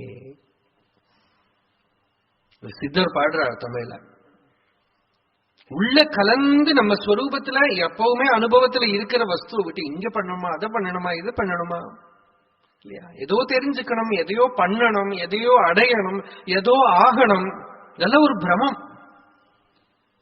வேதாந்தம்னா என்ன? நீ பூர்ணம், இப்ப பூர்ணம், நீ பூர்ணம் ஆகிறதில்ல. ஈக சேத வேதீத் அத சத்தியமஸ்தி நச்சேதிஹ வேதீத் மகதீ வினஷ்டி. இப்பவே நீ புரிஞ்சுட்டேனா முடிஞ்சது கதை. குரு வச்சனலபாத்து பிராப்யத்தே. குரு உபதேச சந்தர்ப்பத்துல அப்போ அப்படியே இரு. இல்ல நான் சாதனை பண்ணி ஏதோ யோக சாதனை பண்ணி குண்டலினி எங்கேயாவது மேல ஏத்திண்டே உட்கார்ந்துட்டு இருக்க வேண்டியது.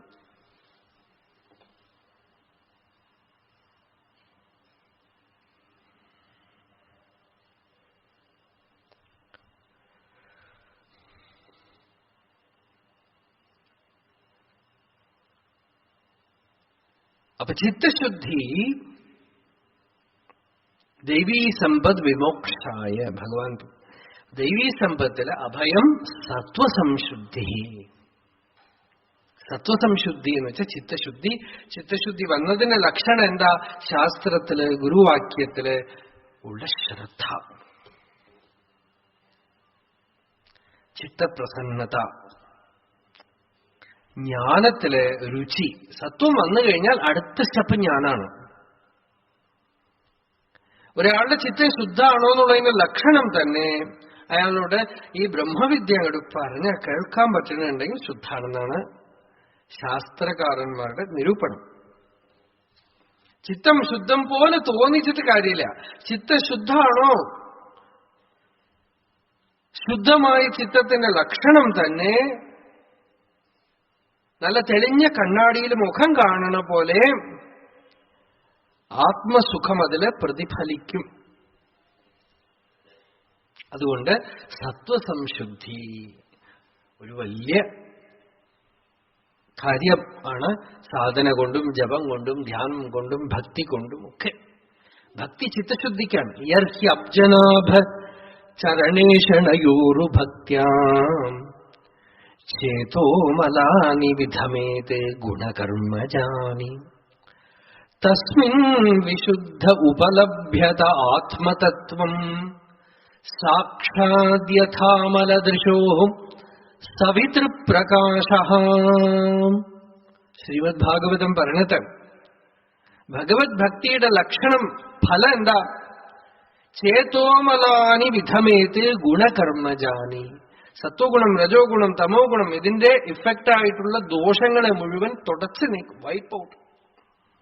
തസ്മിൻ വിശുദ്ധേ, ഹൃദയം ചിത്തം ശുദ്ധമാവുമ്പോ ഉപലഭ്യത ആത്മതത്വം.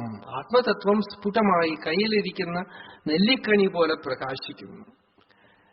തെളിഞ്ഞ കണ്ണുകൊണ്ട് സൂര്യനെ കാണുന്ന പോലെ അപരോക്ഷമായി സാക്ഷാത്തായിട്ട് സ്വരൂപം അറിയപ്പെടും. അതുകൊണ്ട് സത്വസംശുദ്ധി, സത്വഗുണം സമ്യക്കായിട്ട് ശുദ്ധമാവണം. അങ്ങനെ ശുദ്ധമായാൽ ജ്ഞാനയോഗ വ്യവസ്ഥിതി. ഭഗവാൻ തന്നെ പറഞ്ഞു ജ്ഞാനയോഗത്തില് വ്യവസ്ഥിതി. ആർക്ക് ജ്ഞാനയോഗ വ്യവസ്ഥിതി ഇല്ലയോ അവിടെ ദൈവീ സമ്പത്തില്ല. ജ്ഞാനയോഗ വ്യവസ്ഥിതി ആത്മജ്ഞാനോപായത്തിലുള്ള പരിനിഷ്ഠ. ആത്മജ്ഞാനത്തിനായിട്ടുള്ള ഒരു ജിജ്ഞാസ. ഭാഗവതം തുടങ്ങുമ്പോൾ തന്നെ പറഞ്ഞു ധർമ്മസ്യാഹി അപവർഗസ്യ നാർത്ഥോ അർത്ഥായോപകൽപ്പത്തെ നാർത്ഥസ്യ ധർമ്മൈകാന്തസ്യ കാമോ ലാഭായ ഹി സ്മൃതഃ കാമസ്യ നേന്ദ്രിയപ്രീതിർലാഭോ ജീവേദയാവത ജീവസ്യ തത്വജിജ്ഞാസാ നാർത്ഥോ യസ്യേഹ കർമ്മഭിഃ.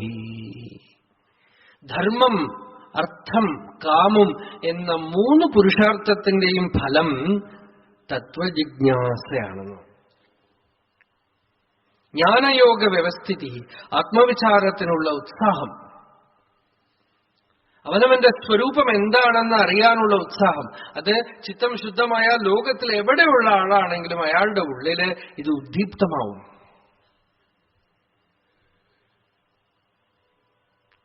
കുറെ ആളുകളെ കൊണ്ടുപോയി ഒരു ദ്വീപിൽ കൊണ്ടാക്കിയാലും അവർക്ക് ഒരു പുസ്തകം, ഗീതയോ ഉപനിഷത്തോ വേദാന്തമോ ഒന്നും പറഞ്ഞു കൊടുത്തിട്ടില്ലെങ്കിലും അവരുടെ ചിത്തം ശുദ്ധമായാൽ ജ്ഞാനയോഗ വ്യവസ്ഥിതി ഉണ്ടാവും.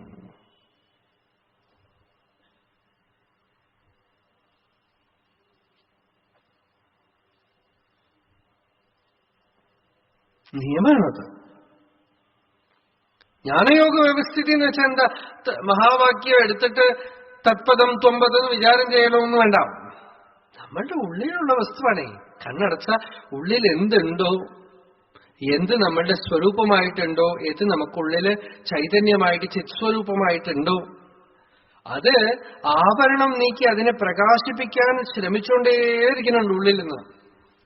നമ്മൾ വഴങ്ങി കൊടുക്കണില്ല, അത്രയേ ഉള്ളൂ. പ്രതിബന്ധം നീങ്ങുമ്പോ ജ്ഞാനയോഗ വ്യവസ്ഥിതി.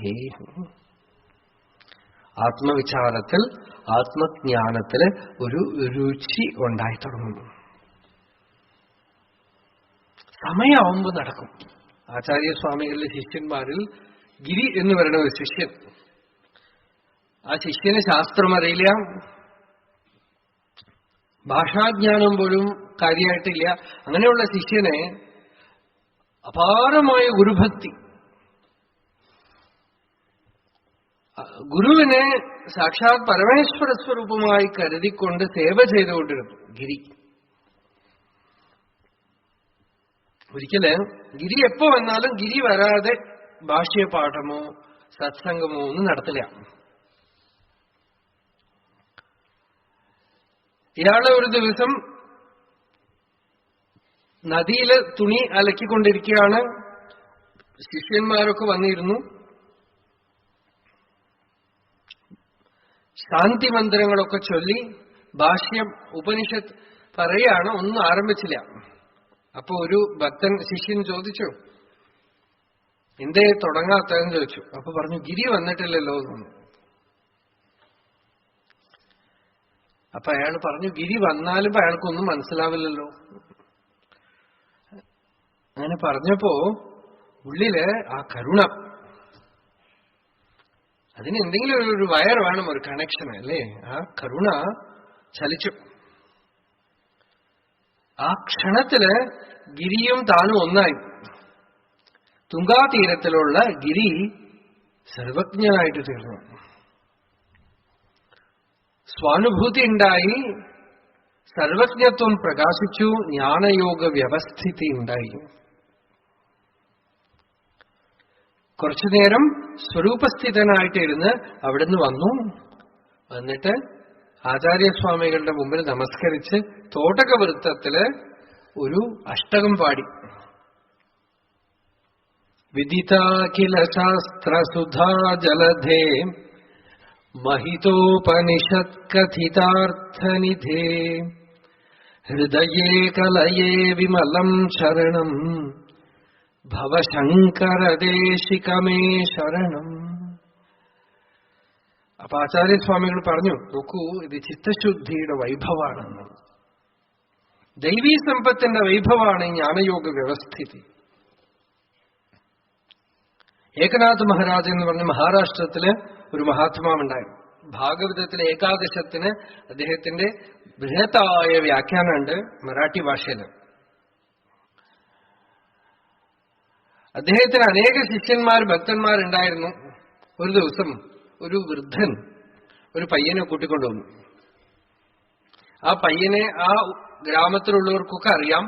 അവന്റെ ഒറിജിനൽ പേര് തന്നെ എല്ലാവരും മറന്നുപോയി. എന്താന്ന് വെച്ചാൽ അവന് പാചകക്കാരുടെ കൂട്ടത്തിൽ പോയി നിന്ന് ആ മറാഠയിലുള്ള ഒരു മധുര പലഹാരമാണ് ഈ ബോളി. ബോളി ഉണ്ടാക്കി ഇടുക എന്നുള്ള ഒറ്റ പണി മാത്രമേ അറിയുള്ളൂ അവന്. അതുകൊണ്ട് നാട്ടുകാരൊക്കെ ബോളിന്ന് വിളിക്കും. ഇതിപ്പോ നമുക്കെല്ലാം അഗ്രഹാരത്തിലെല്ലാം സമ്പ്രദായം. ஏதாவது உற்சவம் சாஸ்தாபிரதி இருந்தா ஒரு புளியிஞ்சி மாத்திரம் தான் எடுப்பான்னு அவன் பேரே புளியிஞ்சின்னு ஆயிடும்.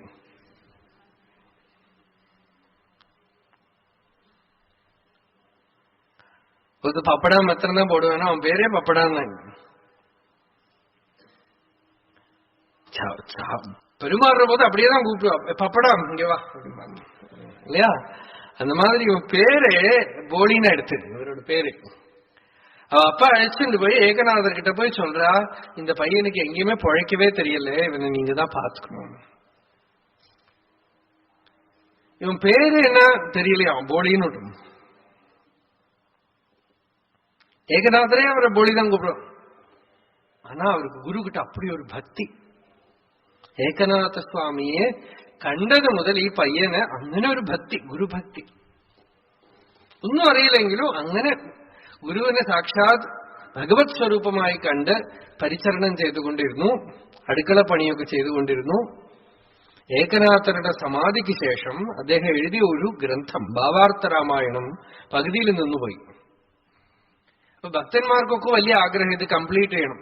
ഏകനാഥരുടെ മകൻ ഹരി വലിയ വിദ്വാനായിരുന്നു, മഹാപണ്ഡിതനായിരുന്നു. ആ മകന്റെ അടുത്ത് എല്ലാവരും ചെന്ന് പറഞ്ഞു, ഇതൊന്ന് കംപ്ലീറ്റ് ചെയ്യാം. അദ്ദേഹം ശ്രമിച്ചു നോക്കി, ഒന്നും നടന്നില്ല. വേറെ ചില ശിഷ്യന്മാരൊക്കെ ശ്രമിച്ചു നോക്കി, നടന്നില്ല. അവസാനം ഒരു ദിവസം ഈ ബോളിയുടെ സ്വപ്നത്തിൽ വന്ന് ഗുരു വന്ന് പറയാണ്, നീ എഴുതൂ എന്ന് പറയാം. ഇവനൊന്നും അറിയില്ല. അടുത്ത ദിവസം ഈ ഏകനാഥരുടെ മകന് മറ്റു ശിഷ്യന്മാരെ കുറിച്ച് പറയണം, സ്വപ്നത്തില് ഗുരുനാഥൻ വന്നു പറഞ്ഞു, ഈ ഭാവാർത്ഥ രാമായണം കംപ്ലീറ്റ് ചെയ്യാൻ. അവര് പറഞ്ഞു, നിനക്കെന്താ അറിയും? എനിക്കൊന്നും അറിയില്ല. പക്ഷെ അദ്ദേഹം ഗുരുനാഥൻ വന്ന് പറഞ്ഞു, നിങ്ങൾ എഴുതിക്കോളൂ, ഞാൻ പറയാമെന്നാണ്. അങ്ങനെ കംപ്ലീറ്റ് ചെയ്തു അത്രേ ഈ ഭാവാർത്ഥ രാമായണം. ഒരു ചാനലാവണം എപ്പോഴാ? ചിത്തം ശുദ്ധമാണെങ്കിൽ. ചിത്തശുദ്ധി എന്താ? അഭിമാനം ഇല്ലെങ്കിൽ ചിത്തശുദ്ധി. രമണ മഹർഷി സ്കൂളിൽ പഠിച്ചുകൊണ്ടിരിക്കുന്ന ഒരു കുട്ടി, ഗീത പഠിച്ചിട്ടില്ല, ഉപനിഷത്ത് പഠിച്ചിട്ടില്ല, ഒന്നും കേട്ടിട്ടില്ല, ബ്രഹ്മം എന്നുള്ള വാക്കേ കേട്ടിട്ടില്ല. അരുണാചലം കേട്ട ഉടനെ பெயர் நினைத்திடவே பிடித்து இழுத்தனை உன் பெருமையார் அறிவாർ അരുണാചല. അതിന് എന്ത് വ്യവസ്ഥയാണുള്ളത്? നമ്മൾ പറയണു ആത്മവിചാരം ചെയ്യൂ, സാധന ചെയ്യൂ, വിവേകം, വൈരാഗ്യം, ശമം, ദമം, ഉപരതി ഒക്കെ പറയണു. പല സാധനയും ചെയ്ത് 15 വർഷം മുമ്പ് ചോദിച്ച ചോദ്യം തന്നെ ഇപ്പോഴും വന്ന് ചോദിക്കണം. ഡൗട്ട് ഉണ്ടെന്ന് പറയും. എന്താ ഡൗട്ട്? എല്ലാ ഗീതാജ്ഞത്തിനും ചോദിക്കണം അതേ ഡൗട്ട് തന്നെ. അടുത്ത വർഷം ഇത് തന്നെ ചോദിക്കും. നമ്മൾ എന്തോ വിശ്വസിച്ച് ഇവർക്ക് ഉത്തരവൊക്കെ പറഞ്ഞു കൊടുക്കും. അവര് ചോദ്യം ചോദിക്കണം മെഷീനാണ്, ഉത്തരവൊന്നും അവർക്ക് വേണ്ട. ഇത് ഒന്നും അറിയാത്ത ഒരു കുട്ടിക്ക് ഒരു ക്ഷണനേരത്തിൽ പൂർണ്ണ ബ്രഹ്മനിഷ്ഠനായ ഒരു ജീവൻ മുക്തനാവാൻ എന്ത് വ്യവസ്ഥിതി? ജ്ഞാനയോഗ വ്യവസ്ഥിതി, അഭയം, സത്വസംശുദ്ധി, 3 വന്നു അല്ലേ? അഭയം വന്നു, സത്വസംശുദ്ധി വന്നു, ജ്ഞാനയോഗ വ്യവസ്ഥിതി വന്നു. ദൈവീ സമ്പത്ത് എന്ന് പറഞ്ഞാൽ തന്നെ സാക്ഷാത്കാരമാണ് ഒരു വിധത്തില്. ഈ 3 വളരെ പ്രധാനം. ഇനിയുള്ളതൊക്കെ പറയാം. അഭയം, സത്വസംശുദ്ധി, ജ്ഞാനയോഗ വ്യവസ്ഥിതി, 3 ഒന്ന് തന്നെയാ. ജ്ഞാനയോഗ വ്യവസ്ഥിതി തന്നെയാണ് സത്വസംശുദ്ധി, അത് തന്നെയാണ് അഭയം. അഭയം രണ്ടാമതൊന്നുണ്ടെങ്കിൽ ഭയമുണ്ട്, രണ്ടാമത്തെ ഒരു വസ്തു ഉണ്ടെങ്കിൽ ഭയമുണ്ട്, രണ്ടാമത്തെ ഒരു വസ്തു ഉണ്ടെങ്കിൽ അശുദ്ധിയുണ്ട്. അതിനെക്കുറിച്ച് എന്തെങ്കിലും ഒരു വികാരം നമ്മളുടെ ഉള്ളിൽ ഉണ്ടാവാതിരിക്കില്ല അല്ലേ? രണ്ടാമതൊരു പൊരുളുണ്ടെങ്കിൽ അതിനെക്കുറിച്ച് നല്ലതോ ചീത്തയോ ഗുണമോ ദോഷമോ ഭയമോ കാമമോ അസൂയയോ ഭക്തിയോ സ്നേഹമോ ആസക്തിയോ എന്തെങ്കിലും ഒരു വികാരം ഉണ്ടാവാതിരിക്കില്ല. അപ്പൊ ശുദ്ധിയില്ല. രണ്ടാമതൊരു വസ്തുവേ ഇല്ലെങ്കിൽ ജ്ഞാനയോഗ വ്യവസ്ഥിതി ഉണ്ടെങ്കിൽ സത്വസംശുദ്ധി ഉണ്ട്. സത്വസംശുദ്ധി ഉണ്ടെങ്കിൽ ജ്ഞാനയോഗ വ്യവസ്ഥിതി ഉണ്ട്. രണ്ടാമത് വസ്തുവേ ഇല്ലെങ്കിൽ നിർമ്മലം. ശുചിത്വം എന്ന് പറഞ്ഞാൽ അതാണ്. ആചാര്യസ്വാമികൾ ഒരിടത്ത് പറയണ്ടേ, എന്താ ശുചിത്വം എന്ന് വെച്ചാൽ ആരെയും തൊടാതിരിക്കാനാണ്. പതഞ്ജലി പറഞ്ഞു, സ്വാംഗജുഗുപ്സ പരൈരസംസർഗ ശുചിത്വ പ്രതിഷ്ഠായാം. ശുചിത്വത്തിൽ പ്രതിഷ്ഠിതമായാൽ തന്റെ ശരീരത്തിനടുത്ത് തന്നെ വെറുപ്പ്, അപ്പൊ ഒന്നും സ്പർശിക്കണില്ല, ഒന്നുമില്ല, അതൊരു ബാഹ്യമാണ്. വേദാന്തം പറയുന്ന ശുചിത്വം എന്താന്ന് വെച്ചാൽ ആരെയും തൊടണില്ല. എപ്പോഴാ? തൊടാൻ ആരുമില്ല, അന്യമേ ഇല്ല, സംസർഗരഹിത.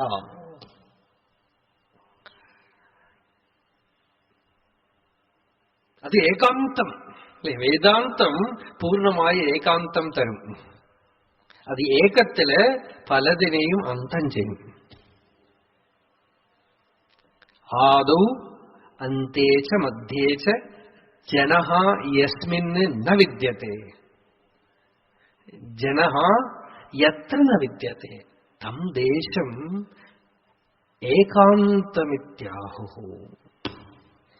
അവിടെ ജനങ്ങളെ വരാൻ പറ്റില്ല. അതെന്ത് ഏകാന്താണ്? അന്യമില്ല.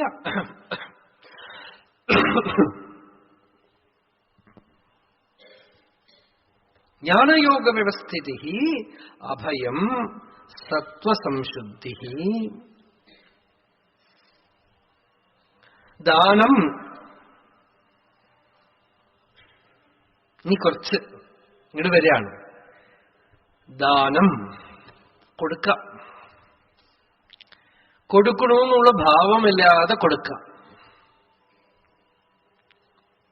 കൊടുക്കാൻ വേണ്ടിയിട്ട് ശേഖരിച്ചിട്ട് കൊടുക്കണില്ല, ഉള്ളത് കൊടുക്കാം. യജ്ഞാർത്ഥം യസ്യ വിത്തേഹ വരം തസ്യ നിരീഹത. പ്രക്ഷാളനാദി പങ്കസ്യ ദൂരാത് അസ്പർശനം വരം. യജ്ഞാർത്ഥം, ഞാനൊരു യജ്ഞം ചെയ്യാൻ പോകണം, അതുകൊണ്ട് എല്ലാവരും പണം തരൂ എന്ന് പറഞ്ഞ് പണം വാങ്ങിച്ചിട്ട് നീ യജ്ഞം ചെയ്യേണ്ടെന്നാണ്. നിന്റെ കയ്യിലുള്ളത് വെച്ച് നീ യജ്ഞം ചെയ്തിട്ട് തീർക്കൂ. ഈ യജ്ഞം ചെയ്യുന്നത് എന്തിനാണെന്ന് വെച്ചാൽ കയ്യിൽ എക്സ്ട്രാ ഉള്ളത് യജിച്ച് നീക്കാൻ വേണ്ടിയിട്ടാണ്.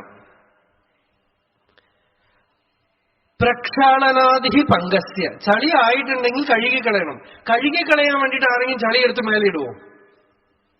കഴുകിക്കളയൽ വളരെ നല്ലതാണ്. അതുകൊണ്ട് ചളി എടുത്തിടാതെ എങ്ങനെ കഴുകും? അതുകൊണ്ട് ചളി എടുത്ത് ഇട്ടിട്ട് ആരെങ്കിലും കഴുകുമെന്നാണ്. പ്രക്ഷാളനാദി പങ്കസ്യ ദൂരാത് അസ്പർശനം വരം.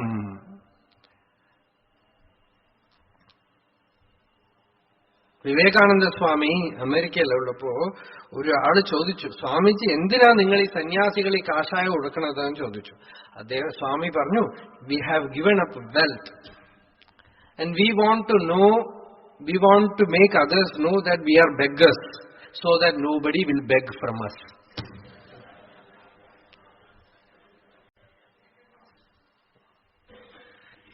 കാഷായം എടുത്തതെന്ന് ഞങ്ങൾ ഭിക്ഷക്കാരാണെന്ന് കാണിക്കാൻ വേണ്ടിയിട്ടാണ്.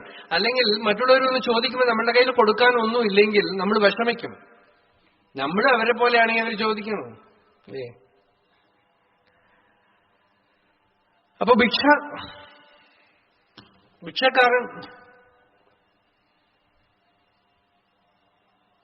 ആ ഭിക്ഷാടന രൂപം അതിനു വേണ്ടിയിട്ടാണ്.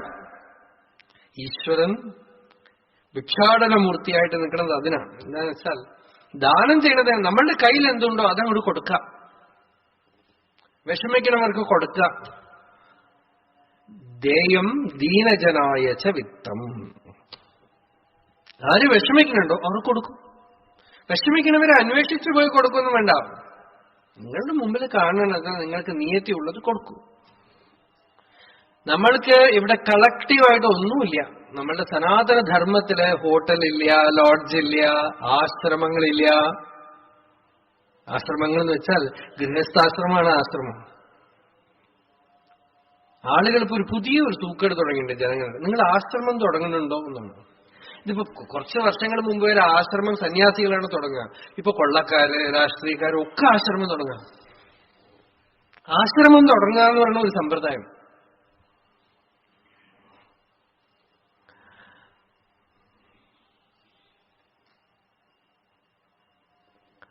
കളക്റ്റീവായിട്ടേ ഇല്ല. ഓരോ വീടും ഹോട്ടലാണ്. ഹോട്ടലൊന്നും വേണ്ട. വിശക്കണുണ്ടോ ഏത് വീട്ടിലെങ്കിലുമൊക്കെ പോയിട്ട് കയറി ഭക്ഷണം കഴിക്കാം. പഴയ വീടുകളൊക്കെ കണ്ടാൽ കാണാം. ഇപ്പോഴൊക്കെ ബി വെയർ ഓഫ് ഡോഗ്സ്. വീട്ടിന് മുമ്പിൽ ഒരു നായേ ഉള്ളൂ. പിന്നെ എന്തർത്ഥത്തിലായിട്ടിരിക്കണമെന്ന് അറിയില്ല.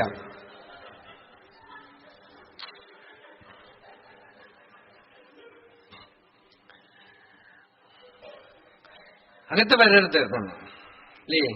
മുമ്പില് ഒരു ഒരു പുതിയ അപ്പാർട്ട്മെന്റ്സിലൊക്കെ പോയാൽ ഒരു ബുദ്ധിമുട്ടുണ്ടല്ലോ. ഞാൻ വിചാരിക്കും ഇവരൊക്കെ എങ്ങനെയാ ജീവിക്കണം? അവിടെ പോയി നമ്മൾ എഴുതി കൊടുക്കണം. എന്നിട്ട് ഇവിടുന്ന് ടിവിയിൽ നമ്മളെ അവിടെ കാണിക്കും. ആ മുകളിലിരിക്കണ കുചേലൻ പോയപ്പോ ഭഗവാൻ ദ്വാരകയിൽ മുകളിൽ നോക്കിയ പോലെ അവരവിടുന്ന് ഇങ്ങനെ നോക്കിയിട്ട് അനുമതി തന്നാൽ ഈ പാവ മനുഷ്യനുള്ളിൽ പോവാം. എല്ലാരെയും പേടിയാണേ. സകലമായ ആളുകളെയും ഭയമാണ്. എല്ലാരെയും ഭയമാണ്. ഭിക്ഷക്കാര് വരരുത്, ഒന്നും വരരുത്. ദാനം. തിരുവണ്ണാമലയിൽ ധാരാളം ഭിക്ഷക്കാരുണ്ടല്ലോ. അപ്പൊ ഒരാൾ ചോദിച്ചു, ഇവരൊക്കെ നല്ല ആരോഗ്യമായിട്ട് ഇരിക്കുന്നു, ഇവരൊക്കെ എന്തിനാ ഭിക്ഷ എടുക്കണമെന്ന് ചോദിച്ചു ഒരു മലയാളി. അപ്പൊ അയാളോട് പറഞ്ഞു, നോക്കൂ, അറ്റ്ലീസ്റ്റ് അവർ വലിയൊരു കാര്യം ചെയ്യണം നിങ്ങൾക്ക്. എന്ത് കാര്യം? നിന്റെ കൂടെ IT കമ്പനിയിൽ കോമ്പറ്റീഷൻ വന്നില്ലല്ലോ.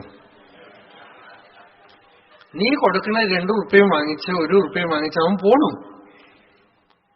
അറ്റ്ലീസ്റ്റ് അയാളും കൂടെ കോമ്പറ്റീഷൻ വന്നാൽ നിന്റെ സ്ഥിതി എന്തായിരിക്കും ആലോചിച്ച് നോക്കൂ അല്ലേ? മിണ്ടാതിരിക്കുക, കൊടുക്കണത് കൊടുത്തിട്ട് മിണ്ടാതിരിക്കുക. ദാനം. ദാനം എന്തിനാ? ആവശ്യത്തിലധികം ഉള്ളതൊക്കെ ദാനത്തിനാണെന്നാണ്. ഭാഗവതം സപ്തമസ്കന്ധത്തിൽ നാരദൻ പറഞ്ഞു, യാവത് ഭ്രിയേത ജഠരം താവത് സ്വത്വം ഹി ദേഹിനാം. 2 കാര്യമാണ് നമ്മളുടെ സനാതന ധർമ്മത്തിൽ. 2 കാര്യം എന്താണെന്ന് വെച്ചാൽ, ഒന്ന് ആവശ്യത്തിലധികം ശേഖരിക്കാതിരിക്കുക. രണ്ട്, നമ്മൾ വേണ്ടാന്ന് വെച്ചാലും നമ്മുടെ പ്രാരബ്ധത്തിന് ചിലതൊക്കെ വരും. ആ വന്നത് എക്സ്ട്രാ ഉള്ളത് ആർക്കാ ഉപയോഗപ്പെടണമെന്ന് വെച്ചാൽ ഒരു കോൺഷ്യസ് എഫേർട്ട് ഇല്ലാതെ കൊടുത്തുകൊണ്ടിരിക്കുക. ഇത് അധ്യാത്മമാണ്. ഈ ദാനം സ്പിരിച്വൽ ആണ്. ഇത് ഫിലന്ത്രോഫിക് അല്ല. ഇത് ഒരു സമൂഹ സേവയുടെ ദാനമല്ല. ഇത് പത്രത്തിൽ വരാനുള്ള ദാനമല്ല. ഇവിടെ ഭഗവാൻ പറയണത് ആത്മസാക്ഷാത്കാരത്തിന് വേണ്ട നമുക്ക് പക്വത തരാൻ ചിത്തശുദ്ധിക്ക് വേണ്ടിയുള്ള ഒരു ഭക്തി സാധന, അധ്യാത്മ സാധനയാണെന്ന് നല്ലവണ്ണം ഓർക്കണം. ഇത് സാമൂഹികമായ ഒരു പ്രഖ്യാപനമല്ല. This is not for society. This is for a spiritual aspirant, ഒരു സാധകനുള്ളതാണ്.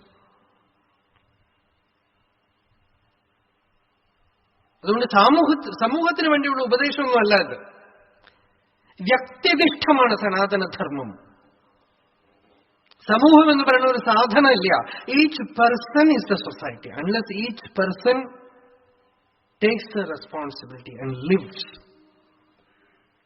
ഓരോ വീടും ഓരോ കുടുംബവും ഓരോ സ്ഥലത്തും ഈ സനാതനധർമ്മം തരണം. അപ്പോ ഇതില് ജ്ഞാനയോഗ, ഇപ്പൊ ഭഗവാനോട് ദാനം എന്ന് പറയുന്നത് അധ്യാത്മ സാധനയായ ദാനമാണ്. മഹാത്മാക്കളുടെ അടുത്ത് കണ്ടുപഠിക്കേണ്ട ഒരു കാര്യമാണ്.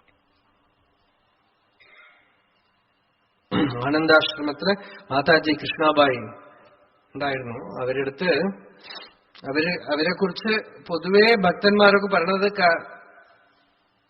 സ്വാമി രാംദാസ് തന്നെ പറയും, കൃഷ്ണാബായി കുബേരന് സെക്രട്ടറി ആയിട്ടിട്ടാൽ കുറച്ചു ദിവസം കൊണ്ട് കുബേരൻ പോപ്പറാവുന്നു. കൊടുത്തു തീർത്തിട്ടേ. ഒരിക്കല് ആ അമ്മ ഗൃഹസ്ഥന്മാർക്കൊക്കെ ഉപദേശിക്കും, നിങ്ങൾ കടം വെക്കരുത് ഒക്കെ ഉപദേശിക്കും. പക്ഷെ അവരുടെ ആശ്രമം മുഴുവൻ കടമാണ്. അപ്പൊ ഒരിക്കലും ഒരു ഭക്തൻ ചോദിച്ചു, നിങ്ങൾ ഞങ്ങൾക്കൊക്കെ ഉപദേശിക്കണം കടം വെക്കാൻ പാടില്ല എന്ന് പറഞ്ഞു. നിങ്ങൾ കടം വെച്ച ഞങ്ങളുടെ കാര്യം വിടും, എനിക്ക് ഈ പണം വെച്ചിട്ട് ഉറങ്ങാൻ പറ്റില്ല, കടം വെച്ച് സുഖമായിട്ട് ഉറങ്ങും എന്ന് പറഞ്ഞു. അത്ര പണം വെച്ചിട്ടാണ് ഉറങ്ങാൻ പറ്റാത്തത്. കൊടുത്തോണ്ടേയിരിക്കും. അത് പിന്നെ സച്ചിദാനന്ദ സ്വാമി അതേ സ്വഭാവമായിരുന്നു. അത് മാതാജിയുടെ ഒരു കഥ സ്വാമി രാമദാസ് തന്നെ എഴുതിയിട്ടുണ്ട്. ഒരാൾ വന്നിട്ട് എനിക്ക് ജീവിക്കാൻ വകയില്ല എന്ന് ചോദിക്കാം, എനിക്ക് എന്തെങ്കിലും ഹെൽപ്പ് ചെയ്യണം. അപ്പൊ ആശ്രമത്തിലുള്ള നല്ലൊരു പശുവിനെ പിടിച്ചങ്ങോട്ട് കൊടുത്തിട്ട് പറഞ്ഞു, കൊണ്ടുപോയിട്ട് വളർത്തി പാല് വിറ്റ് ജീവിച്ചോളാം. അയാൾ പോയിട്ട് കുറച്ചു നേരം കഴിഞ്ഞിട്ട് വന്നു, പറഞ്ഞു പശുവിനെ കെട്ടാൻ തൊഴുത്തൊന്നുമില്ല എന്ന് പറഞ്ഞു. അപ്പോ ആശ്രമത്തിലുള്ള ഒരു ബിൽഡിങ് അഴിച്ചിട്ട് അതിൽ ഓടൊക്കെ കൊടുത്തയച്ചു. എന്നിട്ട് കെട്ടിക്കൊടുക്കാൻ ആളെ അയച്ചു. അവിടെ പോയി തൊഴുത്ത് കെട്ടിക്കൊടുത്തു.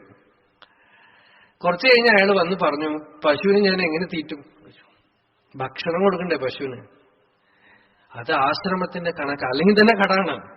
ആ കണക്കില് കടയിൽ നിന്ന് വാങ്ങിച്ചോളാൻ പറഞ്ഞു. അത്രയും കഴിഞ്ഞിട്ട് നോക്കൂ, അയാൾ ഈ വാങ്ങിക്കണവനുണ്ടല്ലോ അവന് കോൺഷ്യൻസ് ഒന്നും വേണ്ടേ. അയാൾ പിന്നെ വന്നിട്ട് പറയാണ്, എന്റെ പാൽ ആരും ശരിക്ക് പൈസ തന്നു വാങ്ങിക്കില്ല എന്ന്. അപ്പൊ പറഞ്ഞു, പാൽ ആശ്രമത്തിൽ കൊണ്ടുവരൂ, ഞങ്ങൾ മാസം പൈസ തരാം. പശുവിനെ കൊടുത്ത് തൊഴുത്ത് കെട്ടിക്കൊടുത്ത് അതിന് തീറ്റ കൊടുത്ത് അതിന്റെ പാല് പൈസ കൊടുത്ത് വാങ്ങിക്കണമെങ്കിൽ ദാനം കൊടുത്തു എന്നുള്ളത് കുറച്ചുപോലും ഉള്ളിലുണ്ടാവാൻ പാടില്ല അല്ലേ.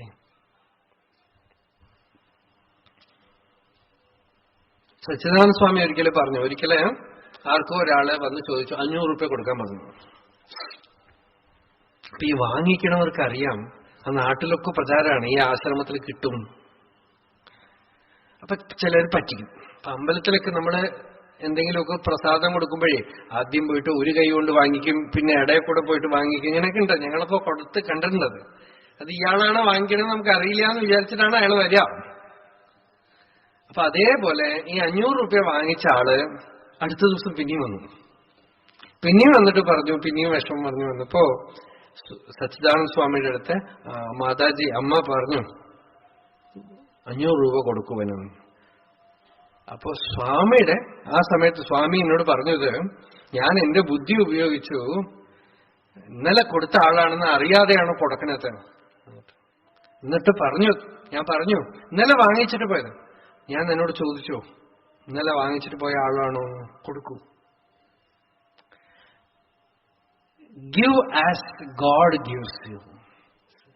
കൃപാനന്ദ വാര്യരുടെ ഒരു കഥ പറയും. ഒരാൾക്ക് അദ്ദേഹം എപ്പോഴും മുരുകൻ എന്ന് വന്നിട്ടാണ് പറയാ. മുരുകന്റെ അടുത്ത് പോയി ഒരു പയ്യൻ പ്രാർത്ഥിച്ചു, എനിക്ക് 10ാം ക്ലാസ്സിൽ നല്ല മാർക്ക് കിട്ടണം, ഹൈ ഡിസ്റ്റിങ്ഷനോടുകൂടെ പാസ്സായി. പിന്നെയും മുരുക എനിക്ക് നല്ല കോളേജിൽ അഡ്മിഷൻ കിട്ടണം എന്ന് പ്രാർത്ഥിച്ചു. നല്ല കോളേജിൽ അഡ്മിഷൻ കിട്ടി. കുറച്ച് കഴിഞ്ഞപ്പോ പറഞ്ഞു എനിക്ക് നല്ല ജോലി കിട്ടണം എന്ന് പ്രാർത്ഥിച്ചു. നല്ല ജോലി കിട്ടി. അത് കഴിഞ്ഞപ്പോ പറഞ്ഞു എനിക്ക് ജോലിയിലെ പ്രൊമോഷൻ കിട്ടി. അത് കഴിഞ്ഞപ്പോ എന്റെ നാട്ടിലേക്ക് ട്രാൻസ്ഫർ കിട്ടണമെന്ന് പ്രാർത്ഥിച്ചു. ഇങ്ങനെ വരിയായിട്ട് പോവത്. അപ്പൊ നാട്ടിലേക്ക് ട്രാൻസ്ഫർ കിട്ടി. അത് എനിക്ക് ഇഷ്ടപ്പെട്ട പോലെ ഒരു പെൺകുട്ടിയെ കല്യാണം കഴിക്കണമെന്ന് പ്രാർത്ഥിച്ചു. കല്യാണവും നടന്നു. അത് കഴിഞ്ഞിട്ട് പറഞ്ഞു ഞങ്ങളിങ്ങനെ വർഷാവർഷം 2 പേരും മാത്രം വന്നുകൊണ്ടിരിക്കുന്നു, ഒരു ആൺകുട്ടി വേണം. അതേപോലെ ഒരു ആൺകുട്ടി തന്നെ. എല്ലാം കഴിഞ്ഞപ്പോ ഇയാൾക്ക് തോന്നി ഞാൻ ആഗ്രഹിച്ചതൊക്കെ ഭഗവാൻ തന്നു, ഇനി ഞാൻ എന്തെങ്കിലുമൊക്കെ ചെയ്യണം എന്ന് പറഞ്ഞ് ഒരു ബാഗ് നിറയെ 1 രൂപ കോയിൻ വെച്ചിട്ട് റെയിൽവേ സ്റ്റേഷനിൽ ഭിക്ഷക്കാർക്ക് കൊടുക്കുകയാണ് ഇയാള്. സന്തോഷമായപ്പോ കൊടുക്കണം തോന്നി. നോക്കൂ, അതിന് ഒരു ലക്ഷണമാണ്. നമ്മൾ നിറയുമ്പോ ഈശ്വരന്റെ നിറവാണ് കൊടുക്കണത്. കൊടുക്കണം തോന്നി. അപ്പൊ ഒരാൾക്ക് 1 രൂപ കൊടുത്തു. ഒരു നൊണ്ടി വരുന്ന ആൾക്ക് 1 രൂപ കൊടുത്തു. കണ്ണ് കാണാത്ത ആൾക്ക് 1 രൂപ കൊടുത്തു. കയ്യിൽ കുട്ടിയും കൊണ്ടുവരുന്ന ഒരു സ്ത്രീക്ക് 1 രൂപ കൊടുത്തു. വരിയായിട്ട് കൊടുത്തോണ്ട് പോയി. ഈ ഭിക്ഷക്കാർക്കൊക്കെ ഓരോ രൂപ കൊടുത്ത അവസാനം വാങ്ങിച്ച ഒരാൾ തന്നെ പിന്നെയും വന്ന് കൈ നീട്ടിയപ്പോ നിനക്കല്ലേ ഞാൻ തന്നത് എന്ന് ചോദിച്ചു. ഇത്രയും പറഞ്ഞിട്ട് പറയാണ്, അപ്പൊ ഭഗവാൻ ഉള്ളെന്ന് ചോദിച്ചു അത്ര. കണ്ടില്ലേ, ഇതാണ് നിനക്കും എനിക്ക് വ്യത്യാസം. നീ ചോദിച്ചവൻ തന്നെ എത്ര പ്രാവശ്യം എന്റെ അടുത്ത് വന്ന് ചോദിച്ചു. സ്കൂള് പഠിക്കുന്ന കാലം മുതൽ വീണ്ടും വീണ്ടും വീണ്ടും. And I was constantly giving you. ഇപ്പൊ 1 രൂപ ചോദിച്ച ആള് തിരിച്ചു വന്ന് ചോദിക്കുമ്പോഴേക്കും അപ്പോ ഹ്രിയാദേയം ഭിയാദേയം സംവിദാദേയം അല്ലേ? വേദം ഭയന്നുകൊണ്ട് കൊടുക്കൂ, ലജ്ജയോടുകൂടെ കൊടുക്കൂ, അറിവോടുകൂടെ കൊടുക്കുന്നു. എന്താന്ന് വെച്ചാൽ കൊടുക്കണത് നിനക്ക് തന്നെയാ കൊടുക്കണത്. ഭയം എന്താ? അഭിമാനം വന്നു പോവും. വളരെ ഡേഞ്ചറസ് ആണ്. ദാനം എന്ന് പറയുന്നതും കൊടുക്കണവനാണ് ബെനിഫിറ്റ്. അതുകൊണ്ടാണ് നമ്മുടെ വൈദിക സമ്പ്രദായത്തിൽ ആർക്ക് കൊടുക്കണോ അയാൾ മുകളിൽ നിർത്തി കൊടുത്ത് വാങ്ങിച്ചുവല്ലോ അതിനൊരു ദക്ഷിണ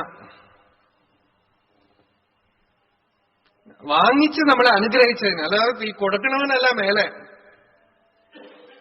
വാങ്ങിക്കണവനാണോ മേലെ. നല്ല സംസ്കാരമുള്ളവർ വാങ്ങിക്കാനേ പോവില്ല. വേണ്ടപ്പാ. ദാനം. മനുഷ്യന് അവന്റെ സെൽഫ് എസ്റ്റീം കുറയുമ്പോഴാണ് എന്ത് ഫ്രീ ആയിട്ട് കിട്ടിയാലും വാങ്ങിക്കണം. ഫ്രീ എന്ന് പറഞ്ഞാൽ 2 എണ്ണം.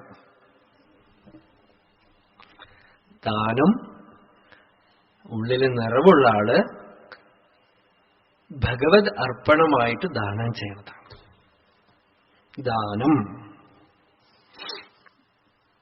ദമ, ഇന്ദ്രിയ നിഗ്രഹമാണ് ദമം. നമ്മളുടെ സനാതന ധർമ്മം. ധർമ്മം എന്ന് പറയുന്നത് തന്നെ ദമത്തിലാണ് നിൽക്കുന്നത്.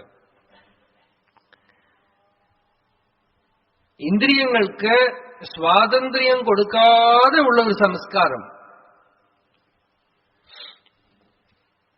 ഭക്തി സാധനയിൽ, അധ്യാത്മ സാധനയില് വളരെ മുഖ്യമായ ഒരു കാര്യം ദമം, ഇന്ദ്രിയ നിഗ്രഹം. മനസ്സശ്ച ഇന്ദ്രിയാണാം ച. ഇന്ദ്രിയങ്ങളെ അടക്കുമ്പോ അത് തപിക്കും. അതാണ് തപസ്. കണ്ണ് കാണണം ആഗ്രഹിക്കണു പലതും.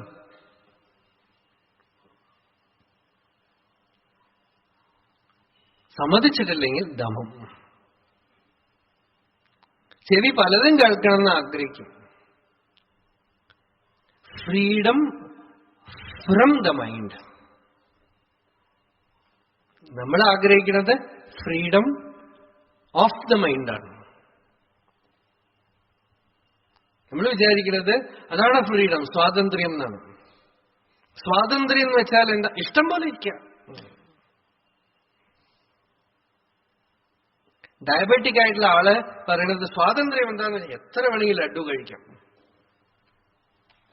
ഡോക്ടർ പറയുന്നു കഴിക്കാൻ പാടില്ല എന്ന് പറയുന്നു. അപ്പൊ കഴിക്കാതിരിക്കാനുള്ള ശക്തിയല്ലേ അയാൾക്ക് ഫ്രീഡം, അയാൾക്ക് നന്മ.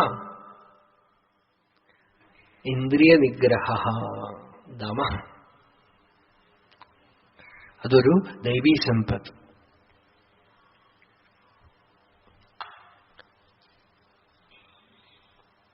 ഇന്ദ്രിയങ്ങൾ പറഞ്ഞാൽ കേൾക്ക എന്ന് പറയണത് ഒരു വലിയ ലാഭാണ്. അത് അധ്യാത്മ സാധന കൊണ്ട് അവസാനം കിട്ടുന്ന ഒരു വലിയ ലാഭാണത്. കേൾക്കണ്ടെന്ന് വെച്ചാൽ കേൾക്കില്ല, കാണണ്ടെന്ന് വെച്ചാൽ കാണില്ല, രുചിക്കണ്ടെന്ന് വെച്ചാൽ രുചിക്കില്ല.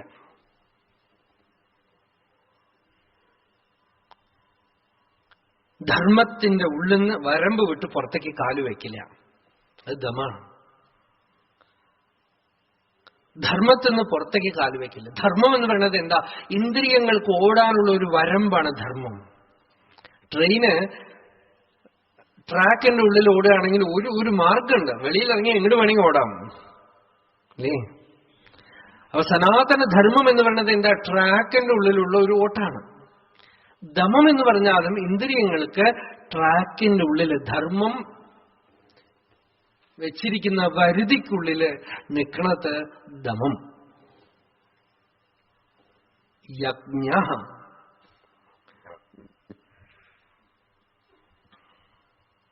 അവരവരുടെ അധികാരം പോലെ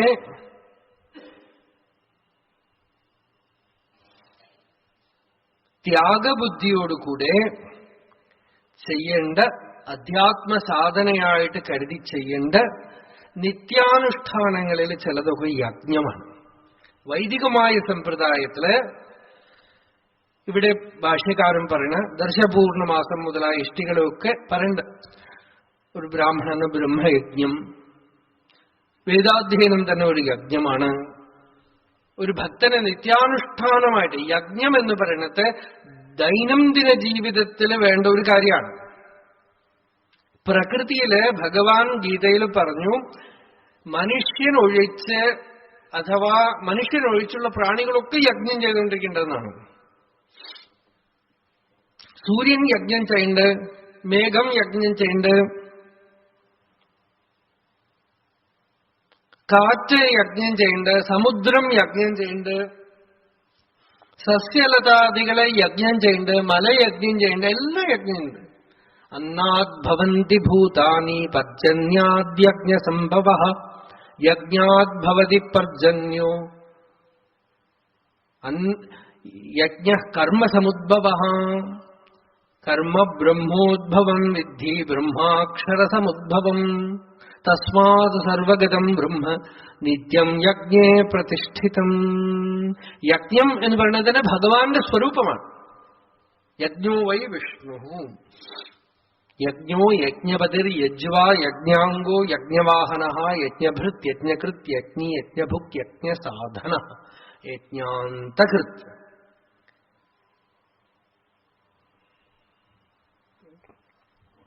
യജ്ഞം നമുക്ക് ചിലപ്പോ അഭിമാനത്തിന് കാരണമാണെങ്കിൽ യജ്ഞാന്തകൃത്. മഹാബലിക്ക് അതിനെ അവസാനിപ്പിച്ചു ഭഗവാൻ അല്ലേ? അപ്പൊ യജ്ഞോ യജ്ഞപതി യജ്വ യജ്ഞാംഗ യജ്ഞവാഹന എല്ലാം ഭഗവാനാണെന്ന്. യജനമാണ് മുഖ്യം. അതില് തീർക്കലാണ്, ഭാരം കുറയ്ക്കലാണ്. ഒരു തോണിയിൽ കയറിയാൽ, നിങ്ങൾ കാശിയിലൊക്കെ പോയിട്ടുണ്ടെങ്കിൽ ഗംഗയിൽ തോണിയിൽ പോയാൽ പേടി തോന്നും നമുക്ക്. എന്താന്ന് വെച്ചാ നമ്മൾ കേട്ടിട്ടുണ്ട് തോണിയിൽ വെള്ളം കയറിയാൽ വെള്ളം മുങ്ങും അല്ലേ? വെള്ളത്തിൽ വെള്ളം കയറാൻ പാടില്ലെന്നറിയാം, പക്ഷെ അവിടെ വെള്ളത്തിൽ വെള്ളം കയറിക്കൊണ്ടേയിരിക്കും. ആ ബോട്ടുകാരന് പേടിയുണ്ടല്ലോ, അയാൾ പറയും നിങ്ങൾ ഭയപ്പെടേണ്ട, അതൊക്കെ എടുത്ത് പുറത്തേക്ക് ഒഴിച്ചുകൊണ്ടേയിരിക്കും. ഒരു പാത്രത്തിലെടുത്ത് തോണിയിൽ നിന്ന് വെള്ളം എടുത്തിട്ട് പുറത്തേക്ക് ഒഴിച്ചുകൊണ്ടേയിരിക്കും അയാൾ. അത്രയേ ഉള്ളൂ, പേടിക്കൊന്നും വേണ്ടെന്ന് പറയും. ഇതാണ് യജ്ഞം. നമ്മളുടെ ജീവിതമാവുന്ന തോണിയില് ഭാരം കൂടിയാൽ നമ്മൾ മുങ്ങും. കൊടുത്തോണ്ടേയിരിക്കാം, കുറച്ചുകൊണ്ടേയിരിക്കാം, യജനം ചെയ്തുകൊണ്ടേയിരിക്കാം. You become light. തനിച്ച് ആർക്കും ജീവിക്കാനേ പറ്റില്ല. ഒരു വശത്ത് completely you become one with all, വേറൊരു വശത്ത് ഉള്ളിൽ തനിയാണ്. സമൂഹത്തിലിരിക്കുമ്പോൾ കംപ്ലീറ്റ് ആയിട്ട് സമൂഹത്തില് സഹനാവവതു സഹനൗ ഭുനക്തു സഹ വീര്യങ്കരവാവഹൈ. എല്ലാരും കൂടെ ചേർന്ന് വീര്യം ചെയ്യാം. തനിച്ച് ഞാൻ പോയിട്ട് തനിയെ നിൽക്കാവുന്നില്ല അല്ലേ? സമുദ്രജലത്തിന് സൂര്യൻ എടുത്തുകൊണ്ടുപോയി മേഘമാക്കി മാറ്റി, വായുഭഗവാൻ ആ മേഘത്തിനെ കൊണ്ടുപോയി അതാത് കാലത്തില് ഋതുക്കൾക്കനുസരിച്ച് പലയിടത്തേക്കും വിഭജനം ചെയ്തിട്ടാണ് നിങ്ങൾക്ക് എനിക്കൊക്കെ മഴ കിട്ടുന്നത്. ആ മഴയിലാണ് ഔഷധി വനസ്പതികളൊക്കെ ഉണ്ടാവണത്. അതിന്നാണ് അന്നം ഉണ്ടാവണത്. ഇതൊക്കെ യജ്ഞമാണെന്നാണ്. സൂര്യന് ആരും ഇതിന് പ്രതിഫലം കൊടുക്കണില്ല. വായുവിന് ഈ കർമ്മത്തിന് ആരും പ്രതിഫലം കൊടുക്കണില്ല. സമുദ്രത്തിന് ഈ കർമ്മത്തിന് ആരും പ്രതിഫലം കൊടുക്കണില്ല.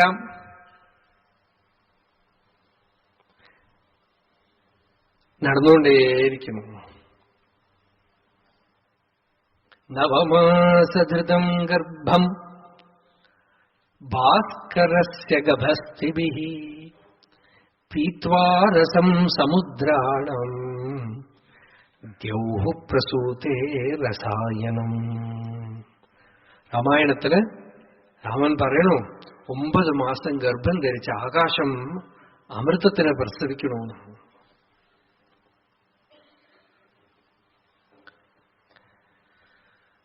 ഇതൊരു യജ്ഞമാണ്. പ്രകൃതി മുഴുവൻ ആ യജ്ഞം ചെയ്തുകൊണ്ട് അനുസ്യൂതം അയജ്ഞമായിട്ട് ആരുമില്ല എന്നാണ്. നാസ്തി അയം ലോകഃ അയജ്ഞസ്യ കുതോന്യഃ. ഭഗവാൻ ചോദിച്ചു, ഇവിടെ തന്നെ നിനക്ക് പരസ്പരം നീ തനിയെ, അതൊക്കെ വെറും അഹങ്കാരം. ചിലർ പറയും ഞാൻ തനിയെ ജീവിക്കാൻ. അതൊന്നും സാധിക്കില്ല. അങ്ങടും ഇങ്ങടും ചെയ്തുകൊണ്ടേ ലോകത്തിൽ ജീവിക്കാൻ പറ്റുള്ളൂ. കാരണം വായു ചെയ്യണു, ആദിത്യൻ ചെയ്യണു, പൃഥ്വി ചെയ്യണു, ഔഷധി വനസ്പതികൾ ചെയ്യുന്നു. അഹങ്കാരം കൊണ്ട് തനിയെ ഒരു സാധനയില്ല അവിടെ. ഒരേ ഇതാണ് അങ്ങടേക്കും അങ്ങടേക്കും. ഒരു വശത്ത് തനിയാണ്, വേറൊരു വശത്ത് തനിച്ചേ ഇല്ല. അപ്പൊ യജ്ഞം നമ്മൾ കോൺഷ്യസ് ആവുമ്പോ യജ്ഞമാണ്. അന്തർമുഖമാവുമ്പോ ജ്ഞാനമാണ്. പുറമേക്ക് വന്ന യജ്ഞ, ഉള്ളിലേക്ക് പോയ ജ്ഞഹ, അത്രേ ഉള്ളൂ. ഉള്ളിൽ പോയ ജ്ഞഹ മാത്രമേ ഉള്ളൂ, കേവല ജ്ഞപ്തി. പുറമേക്ക് വന്ന യജ്ഞ.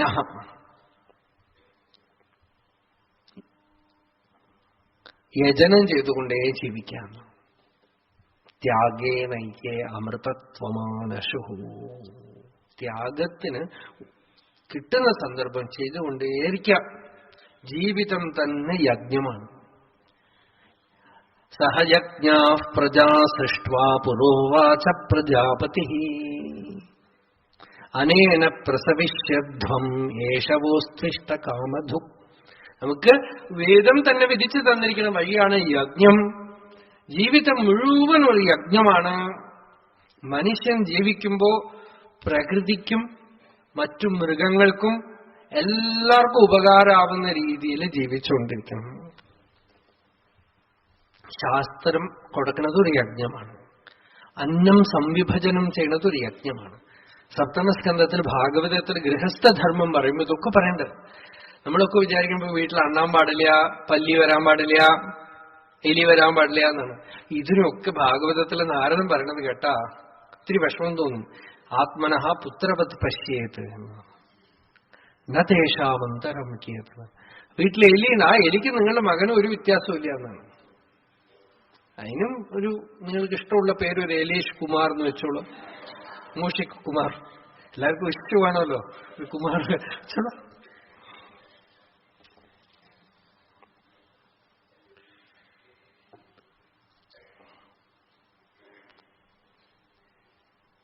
ഇതൊക്കെ വേണമെന്നാണ്. മനുഷ്യന് പ്രകൃതി മുഴുവനുമായിട്ട് സമ്പർക്കമാണ്.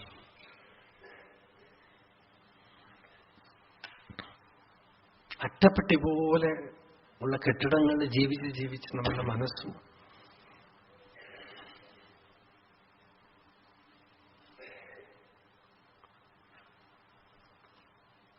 അതിന്റെ കൂടെയൊക്കെ അങ്ങോട്ട് ഇരിക്കണേ. അവരുടെ സ്വാതന്ത്ര്യം നോക്കൂ.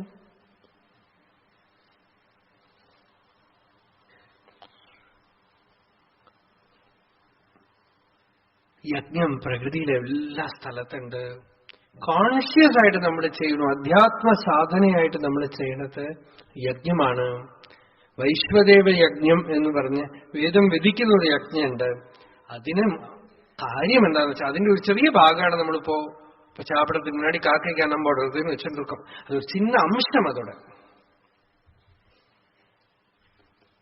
സർവത്ര വൈശ്വാനര രൂപത്തിൽ എല്ലാ പ്രാണികളുടെ ഉള്ളിലുമുള്ള ഭഗവാനെ കണ്ടുകൊണ്ട് ഈ പ്രാണികളോടൊക്കെ സമഗ്രമായിട്ട് യു ബിക്കം ഒരു ഹാർമോണി വരെയാണ്. ഉള്ളിൽ സെന്റേർഡ് ആവും തോറും you can never be affected. There should be perfect order in the periphery.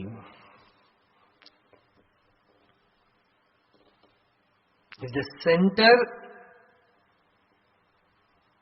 is perfect, the periphery should be in perfect order. Disorder ആയിട്ട് സെന്ററേ ഇല്ല. ദ്വേഷം, രാഗം, വെറുപ്പ് ഒന്നും യജ്ഞമാണ്. പിന്നെ ജ്ഞാനത്തിന്റെ ലക്ഷണം തന്നെ യജ്ഞമാണ്. യജ്ഞം എന്ന് വെച്ചാൽ എന്താ? അറിയാതെ നടക്കുന്നതാണത്. സൂര്യൻ കോൺഷ്യസ് അല്ല, വായു കോൺഷ്യസ് അല്ല, മേഘങ്ങൾ അവര് ബോധപൂർവമല്ല, ഒക്കെ ഇങ്ങനെ ചെയ്തുകൊണ്ടേയിരിക്കണം. വസന്തവത് ലോകഹിതം ചരന്ത. ജ്ഞാനികളും അങ്ങനെയാണ്. തീർണാഹ സ്വയം ഭീമഭവാർണവം ജനാന ഹേതുനാന്യാനപി താരയന്ത. അവരുടെ സ്വഭാവം തന്നെ എന്താ? അതിങ്ങനെ അവർക്ക് പ്രകൃതിയുമായിട്ട് ഒന്നാവാണ്. ജീവൻ മുക്തന് ശരീരമില്ല. തത്വജ്ഞാനം ഉണ്ടായ ആൾക്ക് ശരീരമില്ല. മറ്റുള്ളവരുടെ ദൃഷ്ടിയിൽ അയാൾക്ക് ശരീരം കാണുന്നു. അയാളുടെ ശരീരം നിരന്തരം പ്രവർത്തിച്ചുകൊണ്ടേയിരിക്കും. രണ്ടാൾക്ക് റെസ്റ്റ് ഇല്ല. ഒന്ന് ജ്ഞാനിക്ക് റെസ്റ്റ് ഇല്ല, രണ്ട് ഈശ്വരനും റെസ്റ്റ് ഇല്ല. റെസ്റ്റേ ഇല്ല. ഒരു വശത്ത് അവര് പെർഫെക്റ്റ് റെസ്റ്റിലാണ്, വേറൊരു വശത്ത് റെസ്റ്റേ ഇല്ല. നിരന്തരം എങ്ങനെ അത് ചെയ്തുകൊണ്ടേ അനുസ്യൂതം യഥാ അഭ്രം യഥാ സ്തനയിത്നു. മേഘം പോലെ, ഇടിമിന്നൽ പോലെ, വായു പോലെ, സൂര്യനെ പോലെ, ചന്ദ്രനെ പോലെ പ്രവർത്തിച്ചുകൊണ്ടിരിക്കുന്നു. യജ്ഞം നടന്നുകൊണ്ടേയിരിക്കും. ആ യജ്ഞത്തിന് പർപ്പസ് ഒന്നുമില്ല, അതുകൊണ്ട് എന്തെങ്കിലും കിട്ടാനില്ല, ഒരു ഉദ്ദേശമില്ല. ശ്വാസപ്രശ്വാസം പോലെ അവരുടെ യജ്ഞം ലോകമംഗളകാരകമായിക്കൊണ്ട് ഇരുന്നുകൊണ്ടിരിക്കും. അത്ര തന്നെ. അതും അവരും കോൺഷ്യസ് ആയിട്ടൊന്നും ചെയ്യണില്ല. ഈശ്വരന്റെ കയ്യിൽ അവർ ഉപകരണം മാത്രമാണ്, ഒരു യന്ത്രം മാത്രമാണ്. യജ്ഞ ദാനം നമുക്ക് സാധനയായിട്ട് ചെയ്യുമ്പോൾ നമ്മൾ കോൺഷ്യസ് ആയിട്ട് ത്യാഗം ചെയ്യണം.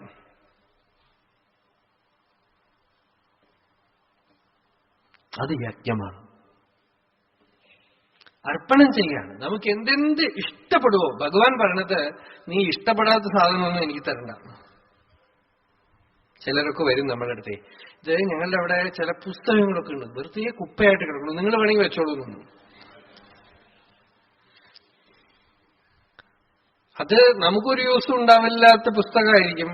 അവര് ഉദ്ദേശിക്കുന്നത് എന്താന്ന് വെച്ചാൽ, ഇദ്ദേഹം പുസ്തകം വായിക്കുന്ന ആളാണ്, നമ്മളുടെ കുപ്പയൊക്കെ അങ്ങോട്ട് തീർന്ന പോലെയായി. യദ്യതിഷ്ഠതമം ലോകേ യച്ഛ അതിപ്രിയമാത്മനഃ തത്തന്നിവേദയേൻ മഹ്യം തദാനന്ത്യായ കൽപ്പത്തെ.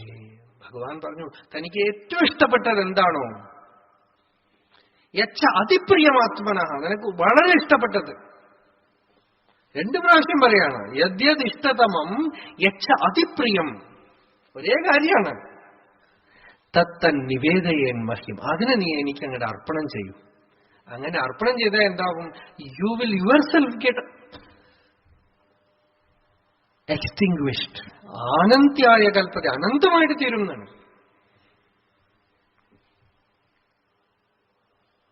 ഭഗവാനും പറയണത് ഭാഗവതത്തിൽ, എനിക്ക് ആരെ ഇഷ്ടപ്പെട്ടു അവര് എന്തെങ്കിലുമൊക്കെ ഇഷ്ടം വെച്ചുകൊണ്ടിരിക്കണോ അതൊക്കെ ഞാൻ എടുത്തോണ്ട് പോകുന്നതാണ്. യസ്യ അനുഗ്രഹമിച്ഛാമി തദ്വിശോ വിധുനോമ്യഹം. ഈശ്വര കൃപ എന്ന് വെച്ചാൽ ഈശ്വരൻ കൃപ വേണം, ഭഗവാന്റെ അടുത്ത് പോയി നമ്മൾ കൃപ ചൊരിയൂ എന്ന് പറഞ്ഞു. വളരെ ഡേഞ്ചറസ് ആയിട്ടുള്ള ഒരു പ്രാർത്ഥനയാണത്. എന്താന്ന് വെച്ചാൽ പഞ്ഞു കൊണ്ടുള്ള ഒരു പാവ അഗ്നിയുടെ അടുത്ത് പോയി എന്നെ ഒന്ന് കെട്ടിപ്പിടിക്കുമെന്ന് പറഞ്ഞാൽ അല്ലേ, അഗ്നിയുടെ അടുത്ത് പോയി കർപ്പൂരം കൊണ്ടുള്ള ഒരു പാവ അല്ലെങ്കിൽ കർപ്പൂരം അഗ്നിയുടെ അടുത്ത് എന്നെ ആലിംഗനം ചെയ്യുമെന്ന് പറഞ്ഞാൽ എന്താവും? അതുപോലെയാണ് ഈശ്വരന്റെ അടുത്ത് കൃപ ചൊരിയെന്ന് പറഞ്ഞാൽ ഈശ്വരൻ പറഞ്ഞു ഞാൻ എങ്ങനെ കൃപ ചൊരിയറിയോ? നമ്മൾ കൃപ എന്നൊക്കെ കൊണ്ട് ഉദ്ദേശിക്കുന്നത് എന്താന്ന് വെച്ചാൽ മകന് അമേരിക്കയിൽ ഒരു ജോലി കിട്ടട്ടെ, മകൾക്ക് കല്യാണം, ഇതൊക്കെയാണ് നമ്മൾ കൃപ പറയണം. ഭഗവാൻ പറയണത് നിനക്ക് എന്തൊക്കെ നിനക്ക് ഇഷ്ടപ്പെട്ട സാധനം ഉണ്ടോ അതൊക്കെ ഞാൻ ആദ്യം തല്ലി പൊട്ടിച്ച് തെരുവിൽ കൊണ്ടുവന്ന് നിർത്തും.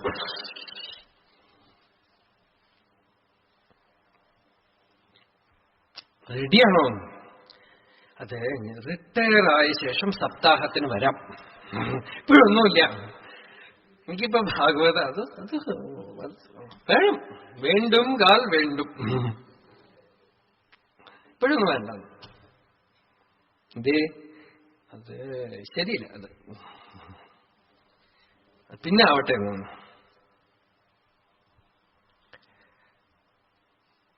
അതാണ് യജ്ഞം. ഭഗവാന് പേര് യജ്ഞമാണ്. അതായത് നിങ്ങൾക്ക് കോൺഷ്യസ് ആയിട്ട് യജ്ഞം ചെയ്യാൻ പറ്റിയിട്ടില്ലെങ്കിൽ യജ്ഞമൂർത്തിയായ ഈശ്വരന്റെ അടുത്ത് അടുത്താല് അവന്റെ സ്വഭാവം തന്നെ എന്താന്ന് വെച്ചാൽ നിങ്ങളെ യജ്ഞം ചെയ്യിപ്പിക്കും.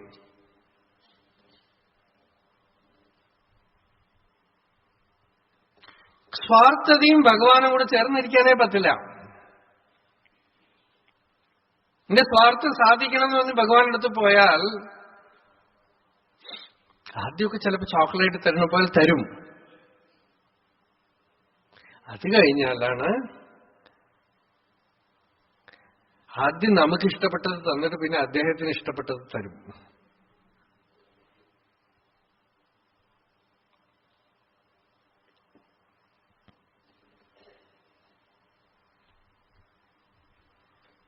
അതുകൊണ്ട് യജ്ഞം എന്ന് പറയുന്ന ത്യാഗം, ഈശ്വരൻ ത്യാഗം കൊണ്ട് മാത്രം സാധ്യമായതുകൊണ്ട് ദാനം ദമശ്ച യജ്ഞശ്ച സ്വാധ്യായ.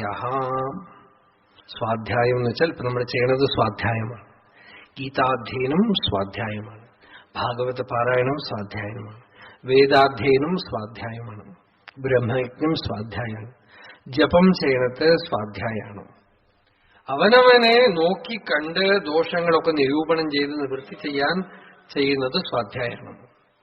ആത്മവിചാരം ചെയ്യുന്നതും സ്വാധ്യായമാണ്.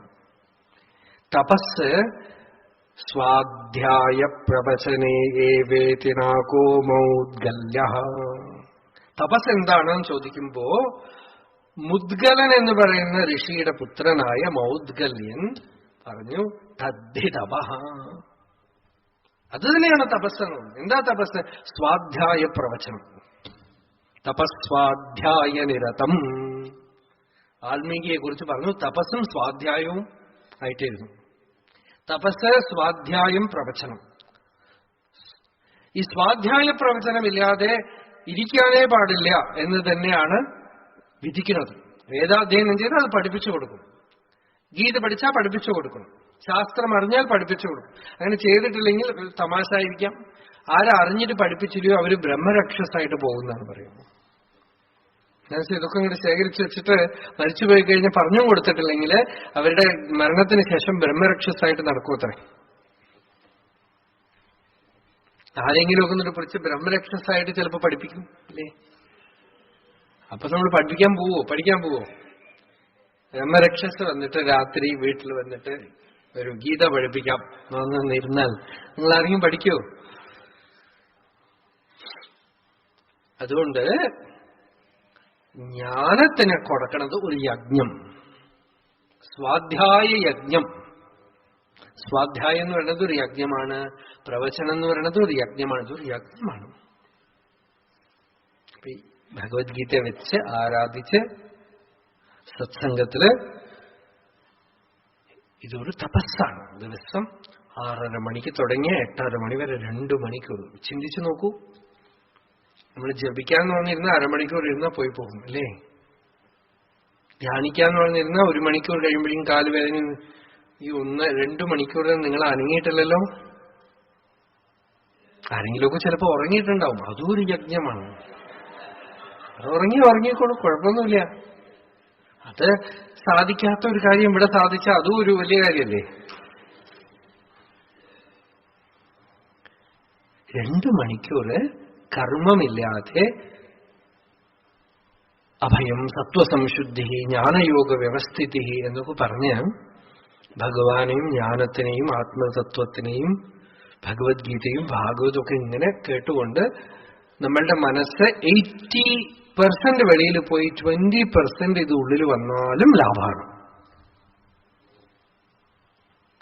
ഇങ്ങനെ പതുക്കെ പതുക്കെ പതുക്കെ. ചിലപ്പോ ഈ പൈപ്പ് കേടുവന്നാൽ ഡ്രോപ്പായിട്ട് വെള്ളം വീണുകൊണ്ടിരിക്കും. ഡ്രിസ്ലിംഗ് അല്ലേ? രാത്രി ഒരു ബക്കറ്റ് വെച്ചിട്ട് പോയി കിടന്നുറങ്ങി രാവിലെ ആവുമ്പോൾ ബക്കറ്റ് ഫുൾ. വീണത് ഇത്രയേ ഉള്ളൂ, ടക്ക് ടക്ക് ടക്ക് ടക്ക് എന്ന് വീണു. അതുപോലെ ഈ യജ്ഞം തുടർന്ന് സത്സംഗം എന്ന് പറയുന്നത് ഒരു മഹായജ്ഞമാണ്. അതാണ് സത്യം അറിഞ്ഞ ആളുകൾക്ക് ഇതൊന്നേ ഉള്ളൂ. സുന്ദരമൂർത്തി സ്വാമിയുടെ ഭഗവാൻ ആട്കൊണ്ടപ്പോ പറഞ്ഞു, ഇനി എന്നെക്കുറിച്ച് പാടിക്കൊണ്ടിരിക്കുമെന്ന്. അറിഞ്ഞവന് ഇതേ ഉള്ളൂ. പിന്നെ എന്താ? സ്വാധ്യായ പ്രവചനാഭ്യാം ന പ്രമതിതവ്യം. സ്വാധ്യായം ഒരു തപസ്സാണ്. ഇതൊരു സ്വാധ്യായമാണ്, പ്രവചനവുമാണ്. വീണ്ടും വീണ്ടും അതിനെ ചിന്തിച്ച്, അതിനെ തന്നെ പറഞ്ഞ്, അതിനെ തന്നെ അനുസന്ധാനം ചെയ്ത് അങ്ങനെ ഇരിക്കാം. കഥാസംസക്തചേതസ. ഇങ്ങനെ 2 മണിക്കൂർ മനസ്സ് വേറെ എവിടെയും പോവാതിരിക്കുക. അഥവാ കുറച്ച് പോയാലും 2 മണിക്കൂർ ഇരിക്കുക. അതൊരു മഹാലാഭമാണ്. അതുകൊണ്ടാണ് പലരും ഈ സപ്താഹം ഇതൊക്കെ ഭാഗവതം കൊണ്ടുപോയി ഇരുന്ന് പഠിച്ചു കഴിഞ്ഞ പിന്നെ വിടില്ല. എന്താന്ന് വെച്ചാൽ നമ്മൾ തനിയെ ഇരുന്നാൽ സാധിക്കാത്ത ഒരു കാര്യമാണ് സാധിക്കണത്. അത് വെച്ചുകൊണ്ട് ഇരുന്നു ലോകം മറന്നുപോയി, ശരീരത്തിന് മറന്നുപോയി. കാരുണ്യം കൊണ്ട് ഉള്ള ഒരു ഋഷികൾ തന്നിരിക്കുന്ന ഒരു മാർഗമാണ് ശ്രവണയജ്ഞം. അങ്ങനെ ഈ യജ്ഞം ഇതൊരു തപസ്സാണ്, സ്വാധ്യായം. ഇത് നിത്യം ചെയ്യണം എന്നാണ്. കർത്തവ്യം നിത്യകർമ്മവത് എന്ന് നാമസങ്കീർത്തനത്തിന് വിധിച്ചു. അതുപോലെ ഇതൊരു നിത്യകർമ്മം. ഇത് അറിഞ്ഞ ആൾക്ക് ഇതന്നെ നിത്യകർമ്മം. ഇതിൽ രുചി വന്ന ആൾക്ക് ശ്രവണം എന്ന രുചി വന്ന അത് തന്നെ നിത്യകർമ്മം. കേട്ടുകൊണ്ടേയിരിക്കാം. ശ്രോതവ്യ മന്തവ്യ നിധിധ്യാസിതവ്യ. ആവർത്തി രസകൃതുപദേശാത്. ആവർത്തിച്ച് ആവർത്തിച്ച് ആവർത്തിച്ച് കേൾക്കാനല്ലേ ഭാഗവതം പാരായണം ചെയ്യാം, ഗീത പാരായണം ചെയ്യാം.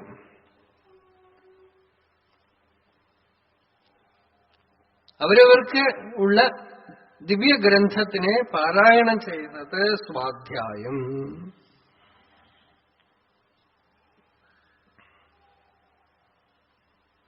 തപഃ, ആർജവം ഇതൊക്കെ നമ്മൾ നാളെ കാണാം.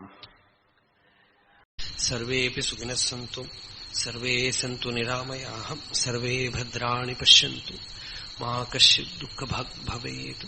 യതോ മമാത്മാ ഭവസി ത്വമേവ തതോ ന വാച്യം മമ കിഞ്ചിദസ്തി.